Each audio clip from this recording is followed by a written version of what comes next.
Guys, Zach Ginn here. We are live. Rick Ginn here. And, I'm live. And we're here to share with you exactly how to start wholesaling six-figure deals in wholesaling real estate. This is an exciting thing. Basically, like all you really got to know is in today's video, we're going to share with you exactly how to do 100,000 plus margin deals. Not how to make 100K, how to make 100K per deal. I'm excited about this one. I'm jacked up. My favorite way to make money. And guys, it's 100K plus a deal. We're going to show you exactly how to do it today and how to get it going. So guys, let's get it going, guys. So do me one huge favor, guys. Before we get into it, please, guys, do me one big favor. Smash that like button, hit that subscribe button, and let's get it, guys. This is Thursday, so people in the wholesaling house for a mastermind, of course, they get to talk to us. But most importantly, we're going to talk about doing six-figure deals in wholesaling. So guys, let's cue the intro. Let's get the people going and let's learn some wholesaling real estate. Let's go. Woo!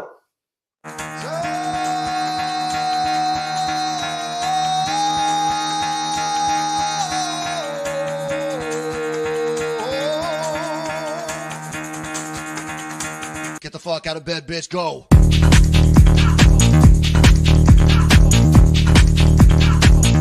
Get up and get the guy go.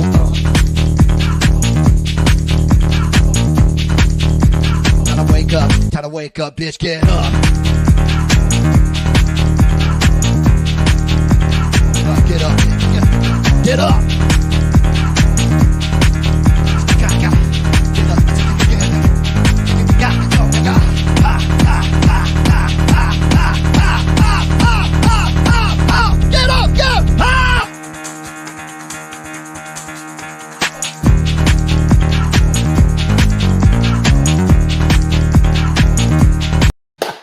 Oh yeah, let's get it. I love it, man. Woo! My favorite video. It's my favorite video too. I don't know how that video doesn't jack you up, get you ready, just get excited about this wholesaling real estate business and share exactly how to get into it. So let's kind of talk about it right now. You know, how do you do six-figure deals in wholesaling real estate? Because I mean, this last year we started doing a bunch and now it's getting insane that we're doing deals that are over $100,000 in pure margins and pure profit for wholesaling. And from wholesaling, guys, I'm telling you, I mean, straight up wholesaling. It's crazy. And what I want to share with you guys is, I think a lot of people, when it comes to doing a six-figure margin deal, their biggest issue is a mindset thing, right? They think, you know, the most I can make is 30K on a deal. When in reality, that's just a limiting belief in your mind. Correct. I think Tony Robbins talks about this all the time, but for a lot of people, it's a limiting belief. Oh, I can't do 100K for a deal. I can't do this. At the end of the day, really, it's a limiting belief. And let's kind of break down our story doing six-figure deals, your first six-figure deal, just going from there, just so people can get kind of a general understanding of what it takes to do a six-figure deal for wholesaling real estate, right? Let's do it. Let's get it. So what was your first six-figure deal? The first six-figure deal I did was probably around the 2-year mark, somewhere between year 2 and 3. And I actually got a wholesale lead from a real estate agent. And it was actually a member of their family. And we did a couple, she did 3 or 4 small transactions for me. And she said, listen, I got this deal, but like her first words out of her mouth, he goes, I don't know if it's going to be right for what you do. And part of me said, just shut the door and run, because it sounds very complicated and it sounds expensive. And all I did was say, honestly, I had no idea how to take it down. Go ahead and tell me about it. And I just sat there. I took extreme mental notes. It was $1 million deal on the beach. And it was basically her aunt. She was in her mid-90s and she wanted to wind down. And she says, do you think you'd have the capacity to buy this? Guys, all I did was say yes. And I ran for help as fast as I could. And basically a year later, I netted 6 figures. Ooh. And I had the potential to make 7 figures. I brought in the wrong people. I used a lot of the wrong strategies. So even a bad deal like that netted me 6 figures, and I learned a lot with But it. what was the deal? Like, give me. So the deal was, it was in South Florida. It was on the beach, just north of Miami, and it was basically 4 units that were on a premium part of Hollywood Beach. Oh, She's lived there like 35 years. The beach was built around this place. Okay. And I'm no idiot. Next door, they built Trump Towers. oh, So I knew there was value in the land. I just didn't know the numbers. So we came up with a price. Don't ask me how I came up with a number. I contracted it for, I believe it was $830,000. But remember, it was basically a 4-plex on the beach. So guys, this is back a little bit. Okay. And from that, I got really excited, and I was just going to present it to a developer and have them repurpose the property. And I sat down with brokers and people who try to tell me and school me how to do the business. Long story short, it got hit with a hurricane. Plans changed. Insurance policies weren't paid. I had hard money partners in the deal, and they put a lot of pressure on me to get it sold. And we were in a down market as well too. So I did not have the staying capacity. So I had dreams of a 7-figure deal. It was there. The timing was terrible on it. Long story short, I should have held on to that property much, much longer. But remember, guys, you can't get hurt by taking a profit. And I wound up just squeaking over the 6-figure mark, but it put me in a mental state to, like, I could take any deal down. So I'm used to doing $85,000 deals. We basically added another 0 to it. And long story short, the deal was painful. I learned a lot, but I still made 6 figures on the deal because I was open to talking to them. And the really cool thing, Zach, was it was a motivated seller. Like, that's it. It doesn't matter if they're in a multi-million-dollar home or a $15,000 little home. The same elements applied. And once I got over my fear of like the bigger numbers, the rest is history on it. So I'm telling you right now, like it's shocking for most people. Like right now, like it's people think like, let me give you an example of my first 100K deal. I remember I posted it on. And by the way, guys, that was technically a multi-family, single family home. Yeah. And the deals me and Zach are talking about today, these are regular deals we're getting in our pipeline. It's not every deal, but on average, we're doing like at least a couple a year. I'm talking about like little tiny homes. It's That's crazy. what blows me away. I think we're going through doing maybe 1 or 2 a year. To last year, maybe hitting 3. Now we got like 2 now. And just think about this for a second. You should get like hopefully more than 10 this year. And no, I kind of attribute this, first of all, of us just growing as wholesalers together.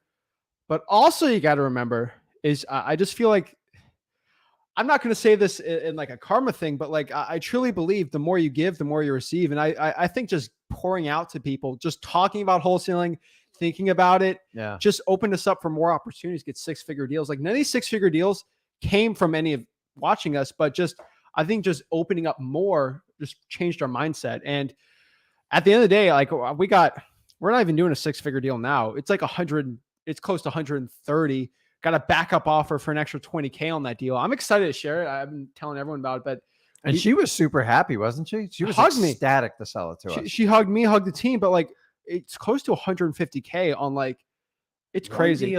One deal. So it's crazy. I remember showing you the deal. Like, hey, look, we got this deal locked up. And then I was like, yeah, we'd probably make 30 on it. You're like, no, you could probably make 80. I'm like, what? And then we kind of looked at it. And you're like, because you had a buddy. He actually sold his house in Port Saint Lucie in the same, like almost like a street over.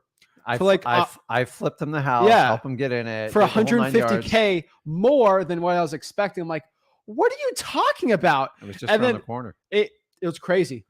So at the end of the day, and then we're doing 100. So my first 100K deal was, shocker, a probate. Yeah. That 150K deal we're doing right now, probate. Yeah. And how much rehab did we really do on it? Nothing. I mean, me and him did nothing. We got some more on there, but I'm talking about, the deal I'm talking about, my first 100K deal. I think you remember it. This is the one, with every deal. No, I'm telling you, I think the 100K deal, I don't want anyone seeing this, but just to remind you, because we can talk in code, is the camera deal. Remember the trail cam deal? Trail cam, yeah. So you know which one I'm talking about. That was my first 100K deal. That's an inside. We're gonna keep an inside joke for now. But what I could tell you is that deal, probate deal, massive motivation. Property crumbling, but it was on half an acre in a up and coming neighborhood. Absolute like crucial deal. Now it was probably one of the most stressful deals I've ever done. We've had crazy people threatening to burn the place down. We had crazy felons with like crazy illegal activity charges. They kept breaking into the house because like their great uncle used to live there, and I think they probably had money stashed somewhere, but we're too scared to look because there's probably drugs in there. But like we wanted to get in. And out. We got in and out of that deal, made a ton of money. But what I could tell you is that deal was the first 100K deal I did. And then I doubled it the year after and kept doubling it. So what I can tell you is, let's kind of break down exactly what it takes to do a $100,000 margin deal for wholesaling real estate, because it really boils down to three things I've seen, like three things that changed our lives getting six-figure deals and to blowing up more. Because the cool part is everyone loves, I love saying this, everybody loves to complain that it sucks right now. The market's terrible. It's so hard to find a deal. But you're forgetting that once you get a deal, you can make 50, 60, 70, 80K. Now, in 2012, were people making 70, 60, $70,000 deals? It was a lot more rare, right? No. People were, but like it wasn't a common occurrence. There was very few buyers at the time. But the problem is now, like you could get a 60, 70, $80,000 deal with the right motivation and the right things in place. So what I could tell you is these deals, these 100K deals, I don't want to like get you all gassed up and excited, but what I can tell you is these deals, if you go to your local county clerk of the court, they're sitting there. They're sitting there on a sheet. They're sitting there on the public records right now, waiting to be called. And what I've seen is I've done statistics. They're all from highly motivated lists. And what I can tell you is they're all waiting on. So rule one, I've seen from doing starting to do six-figure deals in wholesaling, high-level marketing. That is number one, like numero uno, high-level marketing. What is this? Not that now you might think, oh, Zach, does that mean I'm spending $20K a month in direct mail? No. When I say high-level marketing, this is very niched, very like sniper approach marketing. This is not sending 20,000 mailers out hoping to get like a deal out of that. That's like the wide net approach. I'm talking like, hey, let's get a VA, scraping all the motivated data, and then scraping even more and finding these people. And then we put them on a list and we go hit them up like a sniper approach. We used to have a term when I started out in wholesaling. I'm going to show my age. We called it guerrilla marketing. Guerrilla marketing, yeah. You get out because the guerrilla comes from like a military term where like you'd send guerrilla you'd send a pack of 20 guys out to do what 500 guys could do. Yeah. And they were the most laser like guerrilla warfare. Exactly. Not the animal. Okay. No, so everybody thinks it's the animal. It's not. It's like it's a military term, I believe. Oh, right? I've done my research on guerrilla and warfare. So you send 20 men out to do the work of what 500, and they have the appearance of 500. This is the exact same thing we're talking. This isn't a money thing. I'm telling you right now. It's just homing. In the beginning, I couldn't do this. How do you think? No. Just for example, I mean, I love studying history, military history. A lot of that is like how the Americans won the Revolutionary War. Exactly. Like, of course, like you don't have the advantage, but like it's how we're going to win the wholesaling war. That's how we win the war against the gurus. But like they knew the woods there in the New England. Like they could hide in the woods, attack, hide back in. There's nothing you could really have done. You do the same thing here. I love military history. I can attribute to wholesaling. I attribute sports to wholesaling, everything. But what I can tell you is high level sniper type marketing is going to be really important.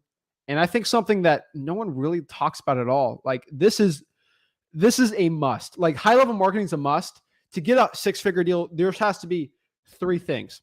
Number one, high level marketing. This isn't going to be sometimes it's code violation list, but there's 50 wholesalers. You're not going to do it. Really, when I say high level marketing is you got to get to the person, get to the seller that like no other wholesaler is getting to. Next year is elite acquisitions. if you're going to get a good deal, you need elite, not average, not regular, but elite acquisitions, right? Definitely. You're not going to get 100K on like an average wholesale deal. Yeah, it's not. So what are the ways that you would do elite acquisitions? Like, what's the difference between a regular acquisitions and wholesaling versus someone who's absolutely elite? Number one is someone who's practiced their craft. So you can't just go out and practice on your customers. I tell people all this time, practice on old leads, dead leads, go in Zillow and do FSBOs, but you've got to be brutally comfortable in talking to people and overcoming the common objections. I've done entire videos. I've done this endless. You should know the objection before it even comes up because they're all going to be classified. There's really only 5 or 6 objections that they're all going to fall in. And if you know how to respond to every one of them and be authentic and have a conversation, that, in my opinion, is elite acquisitions. You have to be a really good listener and just build rapport. Once you know the problem, 9 times out of 10, it actually has nothing to do with the real estate. It has to do with their personal history, usually with the family. And once you get the truth to the problem, you now as a wholesaler can go in and offer them a transparent solution and make it work. Because I find that most motivated sellers on these type of acquisitions, if you can solve a problem and put them at ease, they're extremely open on negotiations and price. And honestly, it's rarely a negotiation. It just winds up being an agreement. So it's not like, oh, give me 100,000 for the house. No, I'll give you 50. It doesn't work that way. We pull the numbers out, we help them. And honestly, when I walk out of there, you can send 3 or 4 other wholesalers in there. This is when I did it, my 7 years. They always said at the end of it, like, Rick, listen, you weren't the best offer, but we feel you're being brutally honest with us and we like you and we like what you stand for. And we want to just do a deal with you. And I've had people like, hey, Rick, are you going to make me an offer on it? I'm like, all right. So it comes down to just being who you are, striking up a conversation and just listening to people and coming up with a solution. And the more you guys do this, the better you'll come. I've been doing this 20 years now, and that's how I've kind of taught him. And you get better each year. So I didn't make 6K profits when I first started, but now they're on a regular basis. And we're going through the 3 things that we do to put these types of deals together through wholesaling. And here's another thing people like don't talk about at all, like when it comes to lead acquisitions, but like we scream about it. You know, people sell like a elite acquisitions course to learn it. Like, here's the thing that, like, to be an elite acquisitions person, you got to think you're like this big, sexy, like, acquisitions person. I mean, it's just I think you showed me one of the captains of Jordan Belford's ship. I think did we meet him yesterday? Yeah, last night. Yeah, we met with the captain of Jordan Belford's ship yesterday. Boy, I had some stories. That was and fun. I will tell you, I was blown away. That movie was pretty accurate. Oh, there's a whole nother level to it. I found out last night, but you're getting me on a tailspin on that. No, I just speaking of that really quick, but like, I think something really interesting is like people think that's your acquisition. The elite acquisitions people, this is not sexy for wholesaling, but it's the darn truth. Yeah. Caring about somebody, actually showing empathy, caring, and a really good listener. You guys think you come in with like this slick script and just mow people over? Dude, all you are is setting the pins up for guys like us to go in and just say, listen, I'm real. This is, my name's Rick. This is my son. We do a family business. We buy houses just like this. I only buy a few. I would love to find out what's going on, how I can help you out. Tell me what's going on and just shut up. And if you think, I've always told people, so I came from a sales background. Okay. My father was a huge salesman. And I learned, one of the secrets I learned in the beginning of wholesaling is it's not a sales job. No, it is. You do have to have confidence. You have to be eager. You have to be enthusiastic. But the minute you start selling, problems happen. And that's where you start cutting corners and you start trying to do this giant volume game. If you'll just talk and connect with people and help them out, then we can all help out. There's really no competition when you think about it like that. So when other people go in these houses, I'd rather be the only one, but at the end of the day, I'm never worried about it. So if I send me in, I send Zach, I send one of our acquisitions people in, they all understand we're in it for the long haul. We want to help people out, and we don't contract properties that we don't think we can make work. Period. That's the truth. You know, like people think it's so complicated. You know, the acquisition, just caring about someone is going to give you the best results possible. And it's amazing that like just people don't talk about it, but that's the truth. You know, like we've got more deals from caring about people than trying to be the slick, oh, close now. No. And some of my 6-figure deals has come from deals I've turned down because I said, I can't do it. I literally cannot do it. One of the first deals I taught you, remember we went to that little old wooden house. That was a while. Yeah. And remember like she was ready to sign the deed over, like the motivation. And the problem was her brother was in the back. He was a paraplegic, and we asked him, where's your brother going to go? She goes, I don't know. It's not my problem. And I looked at Zach. I go, we can't do it. I'm not kicking somebody out of a house like this. No, and he's been in the house 30 years. It's his only home. He grew up there. I said, here's my card. Let me know if anything changes. That deal didn't work out, but I did another deal. At the end of the day, just caring about people's what's like, be. Honestly, I don't kick people out of homes. Like if it doesn't work, you got to. So I've had so many people go, listen, I'll sell you the house, but you got to keep my sister in, and she doesn't know about it. And I'm like, no, guys, be honest. And if you're honest, somewhere down the road they'll call you back. I had a probate I waited 4 years on. I just didn't work out. The family actually got in a big fight. I said, call me if anything changes. I followed up every 6 months. 4 years later, they sold it to me. It wound up being a huge, huge deal. And because I did the right thing and I listened to the problem, I said, I can't do that, but let me know if something changes. I want to work with you. Go, man, we like you a lot. Your just number's not right. I go, well, there's a reason why I have to come in at that number. They went through 5 contracts after me and they go, listen, go back to Rick. He told us the truth. Yeah. And that's how we get a lot of 6-figure deals too.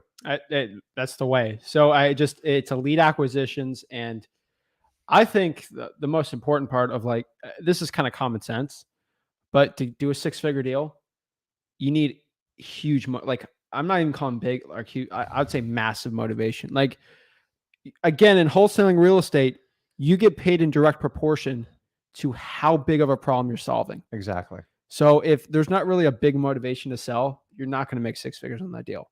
You might make 5, might make 10. That's great. But like the deal we're working on right now, it's just like, listen, I just want to sell and move on. I believe her husband passed away. She's like, it's painful. Probate, yeah. And I think her mission to us was, and as long as I walk away with like $100,000, I'm fine. That was it. I'm like, no problem. And we've told the people we told every single person, we just drill it into every acquisitions person. It's like, you need to tell somebody, they have to know when you're talking to them that they can get more money with a realtor. Correct. And people think like you don't say that. Oh my God, you said that, you're going to lose the deal. It's actually the opposite. It's not that they'll always get so much more money with the realtor by the time they know the cost, but they have to put up with the headache. And it's like some of them I don't want to do the repairs. I don't want to do this. I don't want all the inspections. And that's it. Somebody wants full retail. I don't sit there and fight it, guys. And you shouldn't fight it either, because you're not going to win that battle. When it comes to wholesaling, if you sharpen your instruments, you listen to people's problems, and you have a solution, you will win in the long run. You do. Listen, we missed out plenty of deals just this week alone. It just, you can't get every one of them. I wish we could, but I'm telling you guys, these 6-figure deals are in your wholesaling business. I never, my first one was kind of accidental. I just said yes, and I went and gotten people to help me to figure out comps on a bigger number. But now we talk about elite acquisitions, motivation. What else are we talking about here? I mean, those are the 3. At the end of the day, you need elite acquisition skills. You need great marketing, and then you got to make sure the margin's got to be there, but there's got to be huge motivations. At the end of the day, to start doing these deals, you have to go find deals. We keep it really simple because that's kind of the point. To get these deals, at the end of the day, you have to go get lists where there's huge motivations. And what lists are these? Fire damage properties, if you can salvage it, obviously. Yeah. Probate. No. Say it one more time. Probates. You guys know how I feel about that. Driving for dollars. And then again, like a huge tax lien or something like that. Those are really going to be a big one. Now, water shutoffs are great. You're probably not going to see a huge one in water shutoffs, but I can tell you right now, right off the bat, like those 3 things you have to look at, and you can get 6-figure deals. Can I get my disclosure on 6-figure deals? Give your disclosure. Like he's holding his breath. What disclosure are you talking about? So many of you have been sold the dream that you have to do a full rehab to make 6-figure. To me, the most impressive thing you can do is make a 6-figure profit from a wholesale deal with doing little to no rehab. That's impressive. Listen, if you're going to get in the rehab business, I tried it before. It's just not my forte. I'm not a big fan of construction. There's a lot of elements to that business that you need to understand, and there's a huge learning curve with it. And people will take advantage of you. So these deals we're talking about, guys, we are not doing major rehab. End of story. Like, I'm just telling you, I don't believe you can do rehab. It's fine. There's certain projects I do, but I have project managers. There's a lot of layers in it that have nothing to do with wholesaling. So wholesaling will bring us to that deal, but I'm talking about deals you find through wholesaling, through your marketing, guerrilla marketing tactics. You get elite acquisitions, and now you have a deal. And I like to cherry pick my deals, the ones I'm going to wholesale. And then we start looking at the comps. We work with our brokerage to go, hey, I think we can get this. And 9 times out of 10, they go, if you could just paint it and put appliances in it and get the smell out of it, I think we could have a wide open bidding war. And on a deal we just did, the bidding war went up like 40K, guys. It was from a wholesale. So the last element is you do not have to do full rehab, because, guys, every $10,000 you spend on a rehab, it is this magic thing. You notice when you spend 10 grand to improve the quality of that property, you got to go another 10. And then that leads, so 10 goes to 20, 20 goes to 30. Next time you're at 50. Guys, you have to have a big team to do $50,000 rehab budgets. And you know what my biggest problem with rehab is? It's time. And once you start opening up walls, God only knows how much profit you're going to make, because it's unknown. You guys ever see those flipping shows where you get the before, the after? They skip a lot of stuff in between. So I have a special place in my heart for people to do rehab, because there is so many people behind the scenes running that, project managers, construction crews. And a lot of those projects take 6 months to a year. And you guys are just seeing the day they bought it, they flipped it. I bought it for 100. I sold it for 200.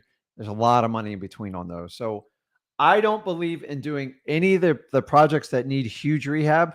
We just assign them and move on with their life. I do not want to get in the construction business. So if you add the final layer on these types of deals, we like to do wholetailing. Just knock the problem out of it.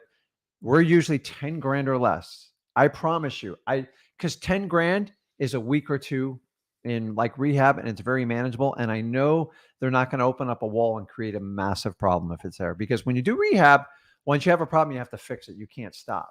So we move forward, we wholesale it, and then we hope we get in a bidding war. And all of a sudden I found another 20 grand, 25 grand in the acquisitions. I found, we find a little bit more motivation. Maybe it goes to 35.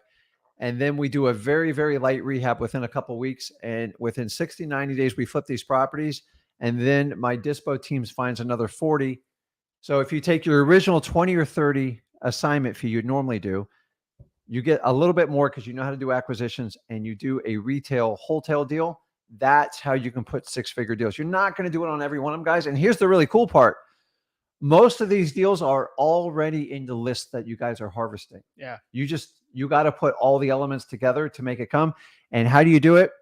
Either you partner up with someone who knows what they're doing, or you just get the time and experience in to do it. So I've been doing this 20 years. So like, don't get frustrated if you're not doing a 6-figure deal right now.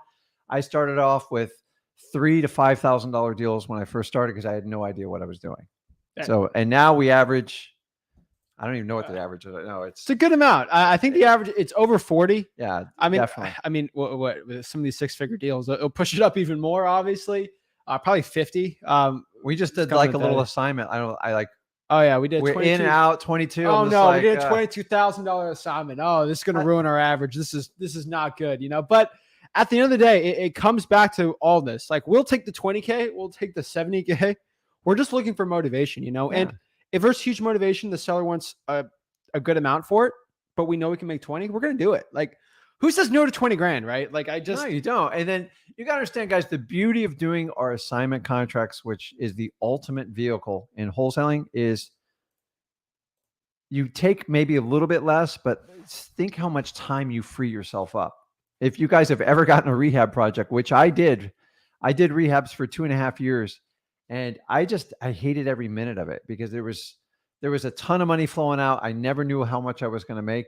Some of them were home runs, but I'm going to be a lot of them never worked out the way I thought it was going to. When you do an assignment, say you're taking a 20K assignment, you're making 20 grand. There's no deductions from that other than the taxes that you owe on it.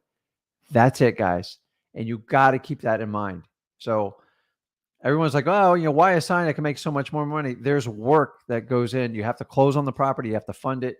You have to do some light rehab. And then someone's got to field the phone call. So, but if you put all three of those elements together, I promise you can find 6-figure deals within your wholesaling. I've bought, I actually remember that deal I did on the water a long time ago. Like you were young. I drive by it all the time. Yeah, it's on the market right now for $3 million. It's on the market, that one? Yeah, I bought it. Show me after. Yeah, I bought it for $305,000. $3 million. And I'm just like looking like, oh my God. That's actually not too bad. And it's pretty 10,000 square feet with I have $3 million. I just like a 300-foot dock. Right. So it just goes to show you how like stuff works. $3 million? Yeah, and I made 6 figures on that deal, but the guy who bought it, like guy from California, is like, this is the greatest deal I've ever seen. That house by like my place, it's selling for 1.9, and that's on a canal. Like it's like the prices right now are insane, just for the water. But what I could tell you right now, guys, is like a 6-figure deal. They don't come like you don't hunt them. It's not every day in wholesale. They come out. It's guys, don't feel like, oh, you know what, screw it. I'm just only doing 6-figure deals. And most of the fix and flip guys, they'll tell you, I did triple digits or I did 6 figures. I don't believe anyone till you show me the numbers because I know how expensive this business is. I love people that go on like my favorite of the people on the TV show said, I made 150K on this one. Okay, show me the proof. I love like I can't get the address. If I can't get the address, I can't verify it. So it's like or they'll do this. They'll buy it for 100. Ready? Yeah. They'll put 90K into it. Yeah. Sell it for like 230, make 40K, but then they say it's 100,000 in profit because they fake the numbers. They fake the numbers. I love it. It's like the guy who flashes you a $400,000 we were watching check. I think when we were in the Keys like 6 months ago, like we're just like chilling and the HD TV pops up and like this person, they didn't even count 6% commission. They don't pop that stuff. Like they don't even assume it. Like it's crazy. But like I don't want to get into the TV show thing, but like fix and flip is more like, honestly, the number one thing they try to sell is drama. Like I get it. Like people like to see. We've been approached to do TV shows all the time. We've said no because they're going to limit what we're going to say on this. No, we're wholesalers. And then the other part is people love the design. Like when you flip a house, people are like, oh, that's great. It's kind of cool though. But like to me, don't ever fall in love with that part of the business because it is, in my opinion, the hardest and least profit because when you're renovating a house from head to toe, you have no idea how you're dependent on what it sells for, which is controlled by the market, and then also the construction cost. And a lot of these houses are neglected. You've got termites in them. You've got damaged walls. And let me tell you, when your contract comes out and goes, it's going to be an extra 50K. We got an issue with the foundation. You're just like, oh my God, like there went all my profit. Now I'm working for free. And I've had that happen to me. And it is the worst feeling. You are a lot of times, unless you have huge margins, you're gambling. And then also, I'm not in the construction business. He's not in the construction business. I chose a long time ago just to stay away from it because it's an entire other industry. And I don't spend full time in that industry. So you're better off making money off the transactions and moving on. First 2 years, I assigned 95% of what I did. Now it's a much different ratio. It's a different. We have a different business than most people, obviously. Yeah, so 20 years. So I can tell you guys right now, those are the keys to do 6-figure deals in real estate wholesaling. I can tell you right now, that is how you do it. So guys, let's get in the portion where we talk to people. Let's get answer some questions. Let's get it going. I see some people on. We always get asked this like so many stinking times. Like, Zach, how do I get on these one-on-one calls with you? It makes no sense. You have to go. Huh? How do you? You go to Wholesaling Houses for Real. I'm going to tell you right now. So everyone else, how do you get the link? Let me show you. We ask the people who hop on here, but like, let me go share my screen real quick, and then we'll get into questions. But like, boom, Wholesaling Houses for Real Facebook group. We got 3 rules: no gurus, no selling, just value. If you're a guru, guess what? You know what happens if you're a guru? I don't know. Tell me. We kick you out of the group, and then you complain that we kicked you out of the group to everybody. But like, we don't go in other people's groups and. Yeah, but if you go out here try to sell your $10,000 course, I'm going to kick you out. Well, that's the problem, because there's no selling. Yeah. You just provide value. So guys, you're in the group here. Oh my God, we got 200 people try to join it, but today, which it's insane the amount of people. But right here, one-on-one coaching call. You click the StreamYard link. Boom, you're in. It's like how do I find the link? Boom, it's right there. Yeah. You can't miss it. So I'm telling you right now. I would miss it. I probably wouldn't find it for full disclosure. If you want to find it, you'll find it. So guys, Wholesaling Houses for Real. Join the Mastermind. It is one of the biggest. Can you do it like touch screen? What do you mean? If I touch the screen on my computer, it depends. Yeah. If you touch it, it'll pop you in. So let's get it. So let's answer some questions here. We got Brian. Happy Thursday, Wholesale Freaks. Let's go. Brian's out here in Louisiana. He's in a great market. Shout out to Brian. I was hearing him talk about Brian. He is in a place where Hurricane Ida like smashed it. Mm-hmm. I'm telling you right now, those markets where they're recovering from hurricanes, absolutely amazing. Yeah. So shout out to Brian there. One big city, Brian, is like Beaumont, Texas, which is, a state over, obviously, but that's like a decent city that got crushed by a hurricane. So many great wholesaling. Because, Brian, like when there's a hurricane that hits in our market, we have deals for years. Roof problems. I could tell you stories. Oh my gosh. So obviously, Brian, when you look, you got to just know that every house probably has a big issue. Texas went through that whole flooding thing during that one hurricane. Yeah, but like he's in Louisiana, it's like right there. So I'm telling you, Brian, like you got this. I think he's waiting for his internet to get set up. But guys, know the guru remembers these people. I remember everyone. Jeff out here in California. Jeff, pre-foreclosure deal in July last year, net is 125. That's a big number, man. Those are high equity deals out there for sure. Oh, there, guys. It's not every deal. So you go along, you take your paychecks, and then every now and then you're going to get a home run. If you're going to go in this, think you're going to hit a home run every time, that's where you're going to set yourself up for disappointment. So the thing is, when we deal with motivated sellers, you have no idea until you talk to them. So the more people you can talk with and connect with, I don't care if you're doing cold calling, SMS texting, RVM, mailing, door knocking. It's just the more people you can connect with, the better your opportunities. You don't need me. You don't need a guru to tell you. That's just fact. Like that's been around forever, for the last 100 years. So, I find a lot of the wholesaling is, man, it's just like a lot of common sense. If people would just follow, what you need to do is find someone that you like how they operate. They have a proven business model.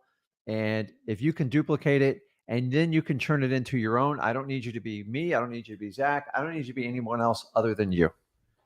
So you don't have to wear a special wear of tuna shoes. You don't have to wear a jacket.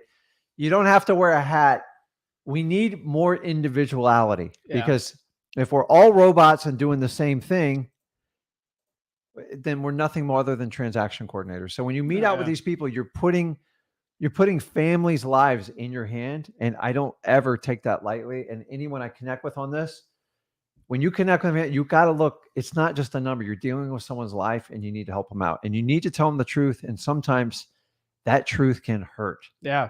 It can hurt both ways too. So, I've done deals where I just walk away. I go, let me just help you out here. I know I'm not going to make any money, but like, you need help. And we contact certain people. I helped a lady out, ready for this, with 42 cats once. And I felt so bad. It was so bad. I was just like, I made an offer for the land value, and she got really insulted. It was bad. I got the deal 9 months later because they tied her up in 4 or 5 contracts. I stopped by, I put her in a follow-up, and I dropped off a bag of cat food. And just a note, let me know if anything changes. It cost me $10. And her daughter called me 3 days later and goes, listen, we'll just take that property. What did you offer? I go, I offered 15 grand. How much was the profit on that? I made 60 grand, and I sold it to the lawyer at the title company because I did not want to deal with this house. If you guys have ever walked in a house that's got no carpet and there's cat urine everywhere, I just showed you a picture. Hard problem. So the picture of the bathroom that, Yeah, it was bad. oh my gosh. The house is so bad. Like my eyes were burning. Like I was getting sick to my stomach. I go, how in the heck am I going to bring someone through here? So I brought the title work to the title company, and there was a lawyer that I've done some other business. He goes, I'll take it. I go, you got 3 days to close on it. And he closed it, funded it, and I threw out a price. And honestly, I could have got a heck of a lot more. But like some houses, I go, man, and I made the lawyer sign every disclosure. I'm like, you could potentially have to knock this house down. So I priced it at the land. And I think he bought it for a low number, but he spent 2 years fixing it up because he had problems getting the smell out of the, there's a foundation, and when it gets soaked in cat pee-pee, Okay. it's bad news. I had one, what was it? I had a feral once. I had a problem property with that, and I did a subject to, and I had nothing but problems with it after that. So sometimes you can't always fix the problem in these houses, so you have to price them. So I figured out the land value, I could never get hurt. True. And I found out actually I could sell it for more than I thought, but like I don't want to take on someone else's problem and be stuck with it. And you guys got to understand the wholesale. That's why we wholesale, right? That's why you wholesale. You got to have the right price to make the problem go away. And you guys have the skill sets to find the people to attract to these types of properties. The problem is if you pay too much for the property, you do not have options. Yeah. So I always tell people, oh, I'm having a problem with the property. I guarantee you 90% of the time you paid too much for it because you didn't want to have that difficult conversation and you didn't spend the time connecting and building the rapport. Exactly. So, Julian says, woo! Got a Ric Flair woo. I like the dog with the party hat. I love it. It's cute. Should put that on our dog. Corey says, I feel like wholetailing is the key. I agree. Wholetailing is a huge key. What's up, Mark? Fortnite highlights? All right. Glad to see you. Shout out to RK. RK's out here always commenting. I've seen the name. RK's out here always providing value. So shout out to RK. What's up, RK? Shout out to him. He's always out here. Aaron, too. Aaron says, can you wholesale houses in nicer area? I'm telling you right now. No limits. No limits. Like that $150,000 deal we're doing right now. Bought it for like 180-ish, selling it for 350. Mm-hmm. I would say that's a nicer area. That's not like a rough area. Everyone saw I did the live on those, how to wholesale in low ARVs. That was rough. This is a nice area. You do really well. Guys, you've seen me do videos of wholesaling houses in like $400,000 neighborhoods and doing well. Wholesaling does not discriminate. Actually, when you go to the higher price points, if you got the right price, in my opinion, you actually get more and more options. Exactly. So yes. Yeah. I mean, they're a little bit few and farther between, but they exist. Trust me. You got to understand, think about it. Okay. Well, Rick, how is somebody in a nice area? How are they going to be able to wholesale their house? Dude, economies change all the time. You guys, we're in a massive change in a global market, and people are being outsourced in jobs on a daily basis. Like it's unbelievable. And all you need is one hiccup in the economy, and people can lose $200,000, $300,000, $400,000 paying jobs. Well, they've got $4,000 and $5,000 mortgages. Trust me, they need help when it hits, because their whole life gets turned upside down. And if you knew the percentage of Americans that live paycheck to paycheck, it's mind blowing. And we're still doing mortgages where people are giving up 40 to 50% of their income just to pay the mortgage. Because that's not a dream, man. Like that's borderline like job enslavement. But when these things hiccup from 2009 to 2012, I could pick up almost any house, anytime, anything I wanted. That's how I learned subject to. That's how I got into creative financing. And the sooner you guys get started and figure this out, and if your passion's wholesaling, you will have a million options, because eventually all markets change. Definitely. Sam, smash the like button. Mark wants to know where we're located. We are in beautiful Stuart, Florida, but we wholesale mostly in Port Saint Lucie, Florida. The best way to describe that is Stuart's kind of like a nicer area. And then Port Saint Lucie, it's a nice area, but it's a working class community. But it's more working class, more rentals, and it's huge. Like Stuart got a population of 16,000, and the average price is like 400,000 versus I go to Port Saint Lucie, got $200,000 houses, and I got houses selling for 120, 150, even the 500s. So everyone asks like where we're at. I say the Treasure Coast, but like Port Saint Lucie, sailfish capital of the world, by the way. Oh my gosh, we'll get some other than Mexico, maybe, but sailfish capital in the United States by far. But yeah, Corey says get it. That's why I'm here. Julian's new morning alarm. I love it. Let's get it. How do you get contacted? Just DM me. Jeff's got a good point here. You know, whether or not you think or you think you can't, you're probably right. 100%. Yes. That's Now true. figure out later. What is up? John's got a question. You know, what is underwriting in wholesaling? Underwriting is just a simple term for doing math behind the scenes. Yeah, you're just making sure the deal's fine. Yeah, you're it's just like good. you're making sure the basic mechanics are there. If you're doing it for a rental, it's just seeing if the rental person, like the tenant's going to be good or not. Correct. So like underwriting comes from a terminology of title work. So when they say they're underwriting it, they review the contract, they do a title report, and they look from the day the house was deeded till the day they're selling up this contract that every title has been transferred like perfectly. And they kind of make it complicated. Actually, you could do the work yourself to a point, but basically it's just the math behind the scenes to make sure everything kind of works. And it's also to snuff any fraud out. So like guys, when you're dealing with your sellers, make sure you're dealing with the person that's record on deed. I said a lot of times they're like, I am talking to John. I go, well, Susie's on the deed. Yeah, you got to get an answer quickly because you're wasting your time. You might have the wrong person. I have people try to sell us houses all the time. They don't know. And it's like, well, my aunt needs to sell its house. Well, can we talk to your aunt? Yeah. No. I speak for her. Do you have a power of attorney? No. Okay. We need to stop the underwriting process until we solve this part. So yeah, it's a good example. Corey says 6 figures on a deal makes you truly the GOAT, Rick. I agree. 20 years though, Corey. I didn't do it overnight though. I'm telling you that right now, but it's if you take kind of the 3 elements and put them together, it adds up quick. So we kind of have a perfect market for it right now, but this has been around since I started back in 2002. Yeah. I just didn't know how to do it. What contract should I use to hire Dispo and acquisitions manager? Just an NDA, obviously. And then just they're technically don't work for, they work for you, but they're 1099 employees. So just to understand that.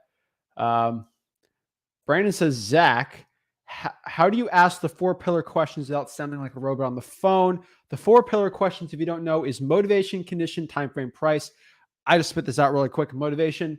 Hey, Mr. Seller, why were you thinking about selling the property? Or why would you be considering even selling it? Condition. Hey, can you tell me a little bit of the property? Flooring, AC, how's the roof? Next here is time frame. Hey, in the perfect world, like when are you going to look to sell the property? Like what's a good time frame for it? And then lastly is price. How much do you need to get out of the property? Do you see how I said need versus want? Completely different things. And Brandon, understand the order of that of the 4 pillars there. I usually let the customer dictate it. Like I'm not like, hold on, wait a minute. I didn't get to the price yet. You need to tell me the condition. Sometimes they'll jump you around a little bit. It's fluid. It can be you have to be fluid. Sometimes condition goes before motivation, right? Yeah. So what you want to do is, okay, you want to memorize and understand. And so think back in school. Did you ever memorize the multiplication tables? I don't know. So like I was a terrible student. Oh my God. But did you ever memorize like your points for a test? Like you just try to do the photo, but like you never really learned it. You're holding it there temporary. And when you're done with that test, you are going to forget it all. I think everybody that took a realtor's exam did that.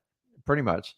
But what happens is you have to like believe and understand the 4 core areas of what you need to get from a motivated seller to put a deal together. And if you know, okay, he covered those 3, but wait a minute, I missed this. You can have a conversation. It's when you drill them off of a sheet of paper. Like I get sales calls all the time. I'm like, the minute I throw them off, they get all rattled and like freaked out. Like you don't want a teleprompter. You don't want a script. You want to be able to go, okay, and can you tell me about the condition? And this will, if you know the 4 things, it's just easy to check. So if instead of having a script, you can have the 4 pillars and just check off each box as they say them, like you draw a line through it and just kind of keep going. People know when you are like robot. And the other deal, Brandon, is to avoid sounding like a robot. Practice. Just practice. Who's the Philadelphia Sixers guys? We're talking about practice, man. We're talking about practice. I love that one. We're talking about practice, man. SK Film says the GOAT and the baby goat. Uh-oh. I'll take that.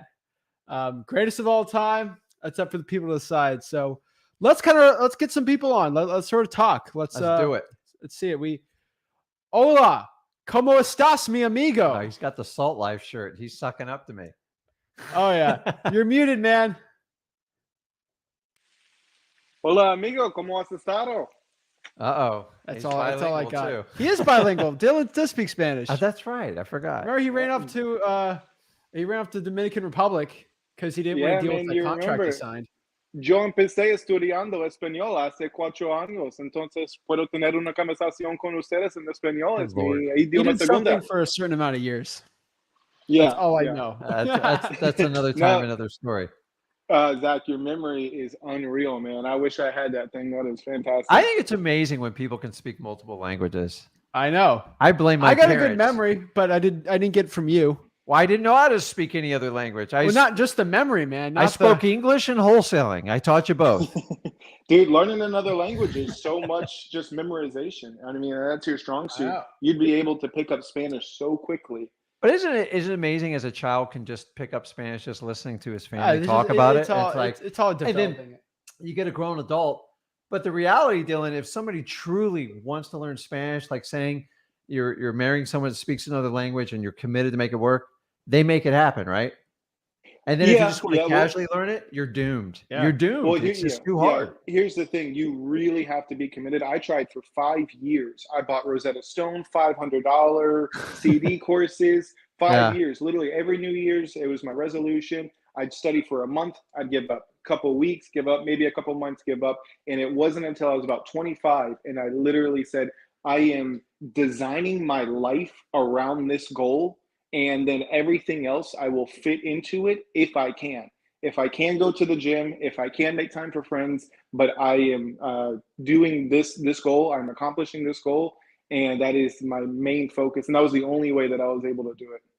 Well, kudos to you because I got a couple one-liners. Have you seen the similarities between that and wholesaling?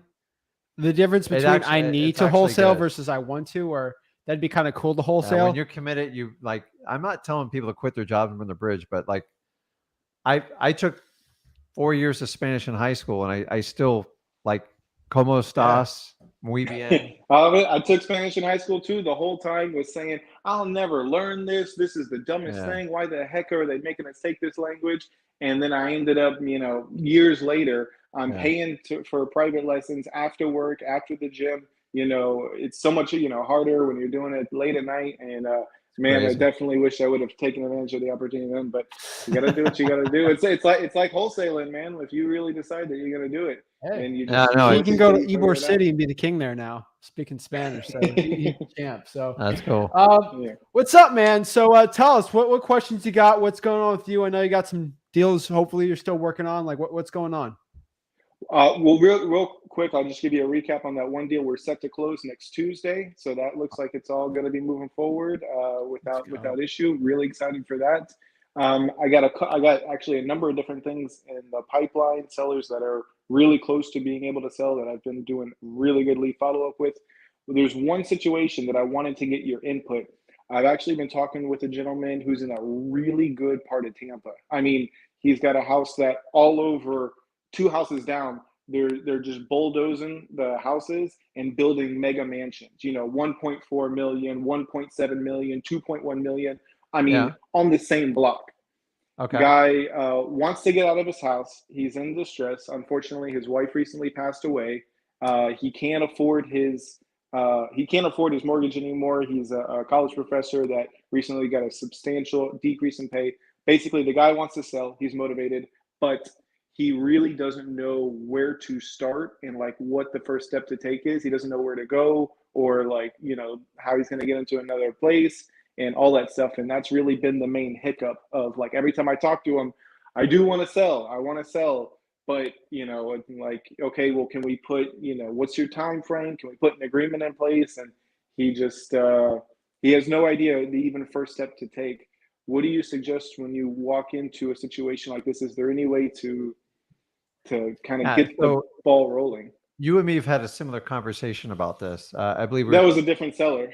Correct, but you're going to hear a same common thread here. They say, how do you take down and eat an elephant? One bite at a time. You have to just take a piece of paper and draw out. And first of all, you're doing a good job listening. You're very good at that. Okay. Number 2, find out what his ideal living situation is and where he wants to live.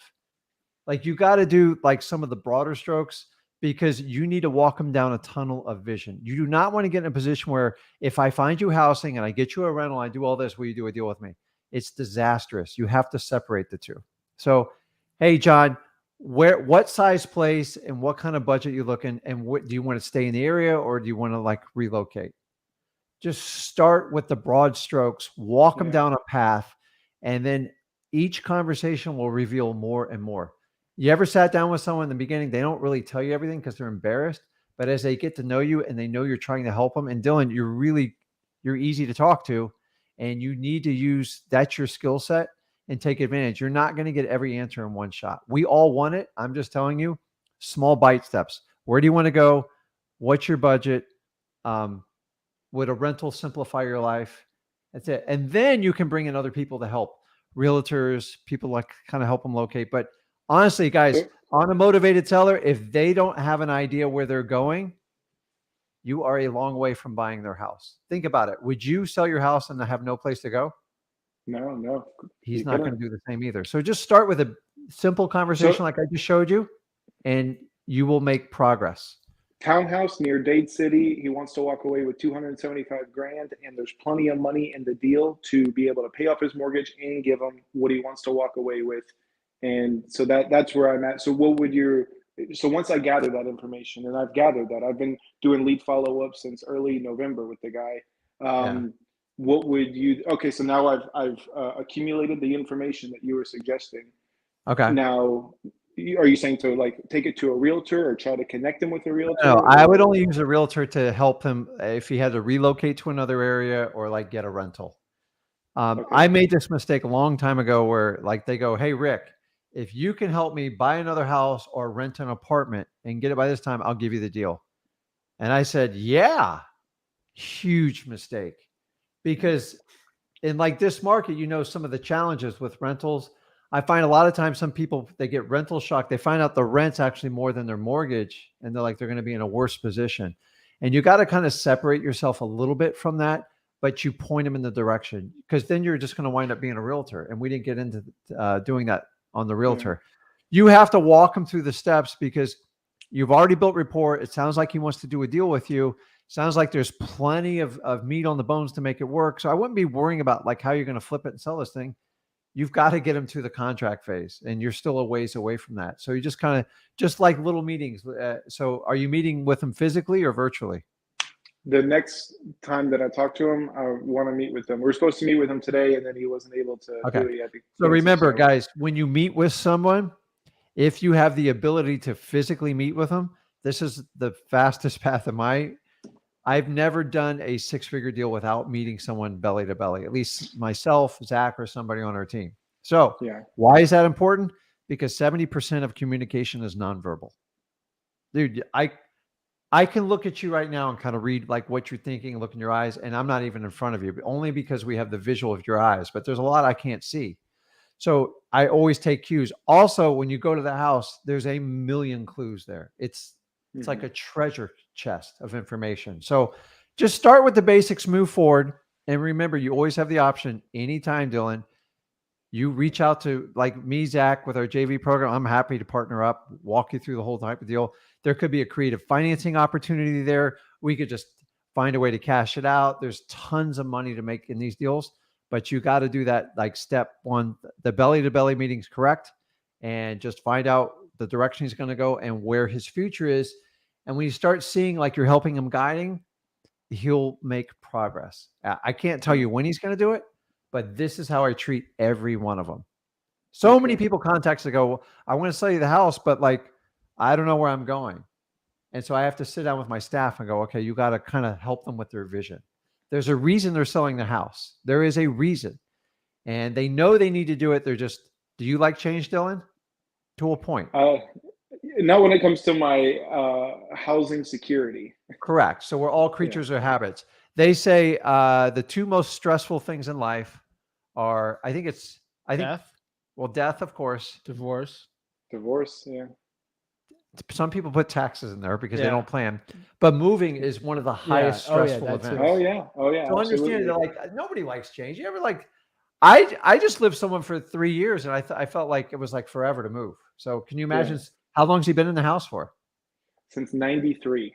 Oh, good Lord. So so I'm running into this situation more and more frequently where I'm coming across someone who says, I want to sell. And then once I get to the, I always ask, so, in an ideal world, what would your time frame be like to sell? And he goes, oh, I'm not even sure. And, I don't know what the first step is. And he even sounds overwhelmed, and he sounds stressed out. And, but, listen, but we it, all it's want always all of just them.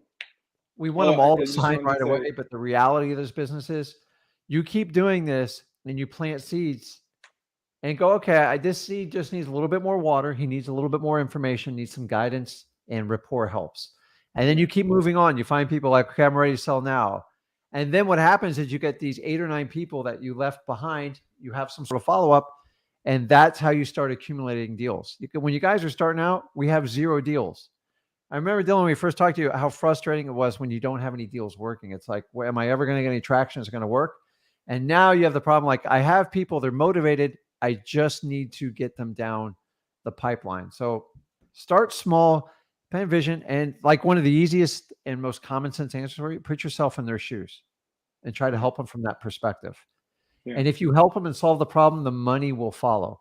So many wholesalers try to chase the money first. And if you just help people out, amazing things will happen in your life.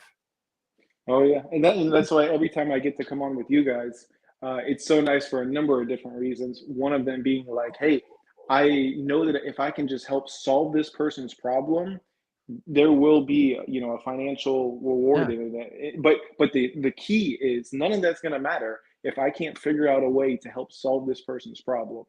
And I thought it was so funny that you guys were doing this particular topic today about 6-figure wholesale deals. Literally, if hopefully I'm able to help solve this gentleman's problem, but if you were to give him the price that he wants to walk away with, you could pay off his mortgage, give him $275,000, and then there's a piece of land 2 houses down, or no, a home that got sold to a developer.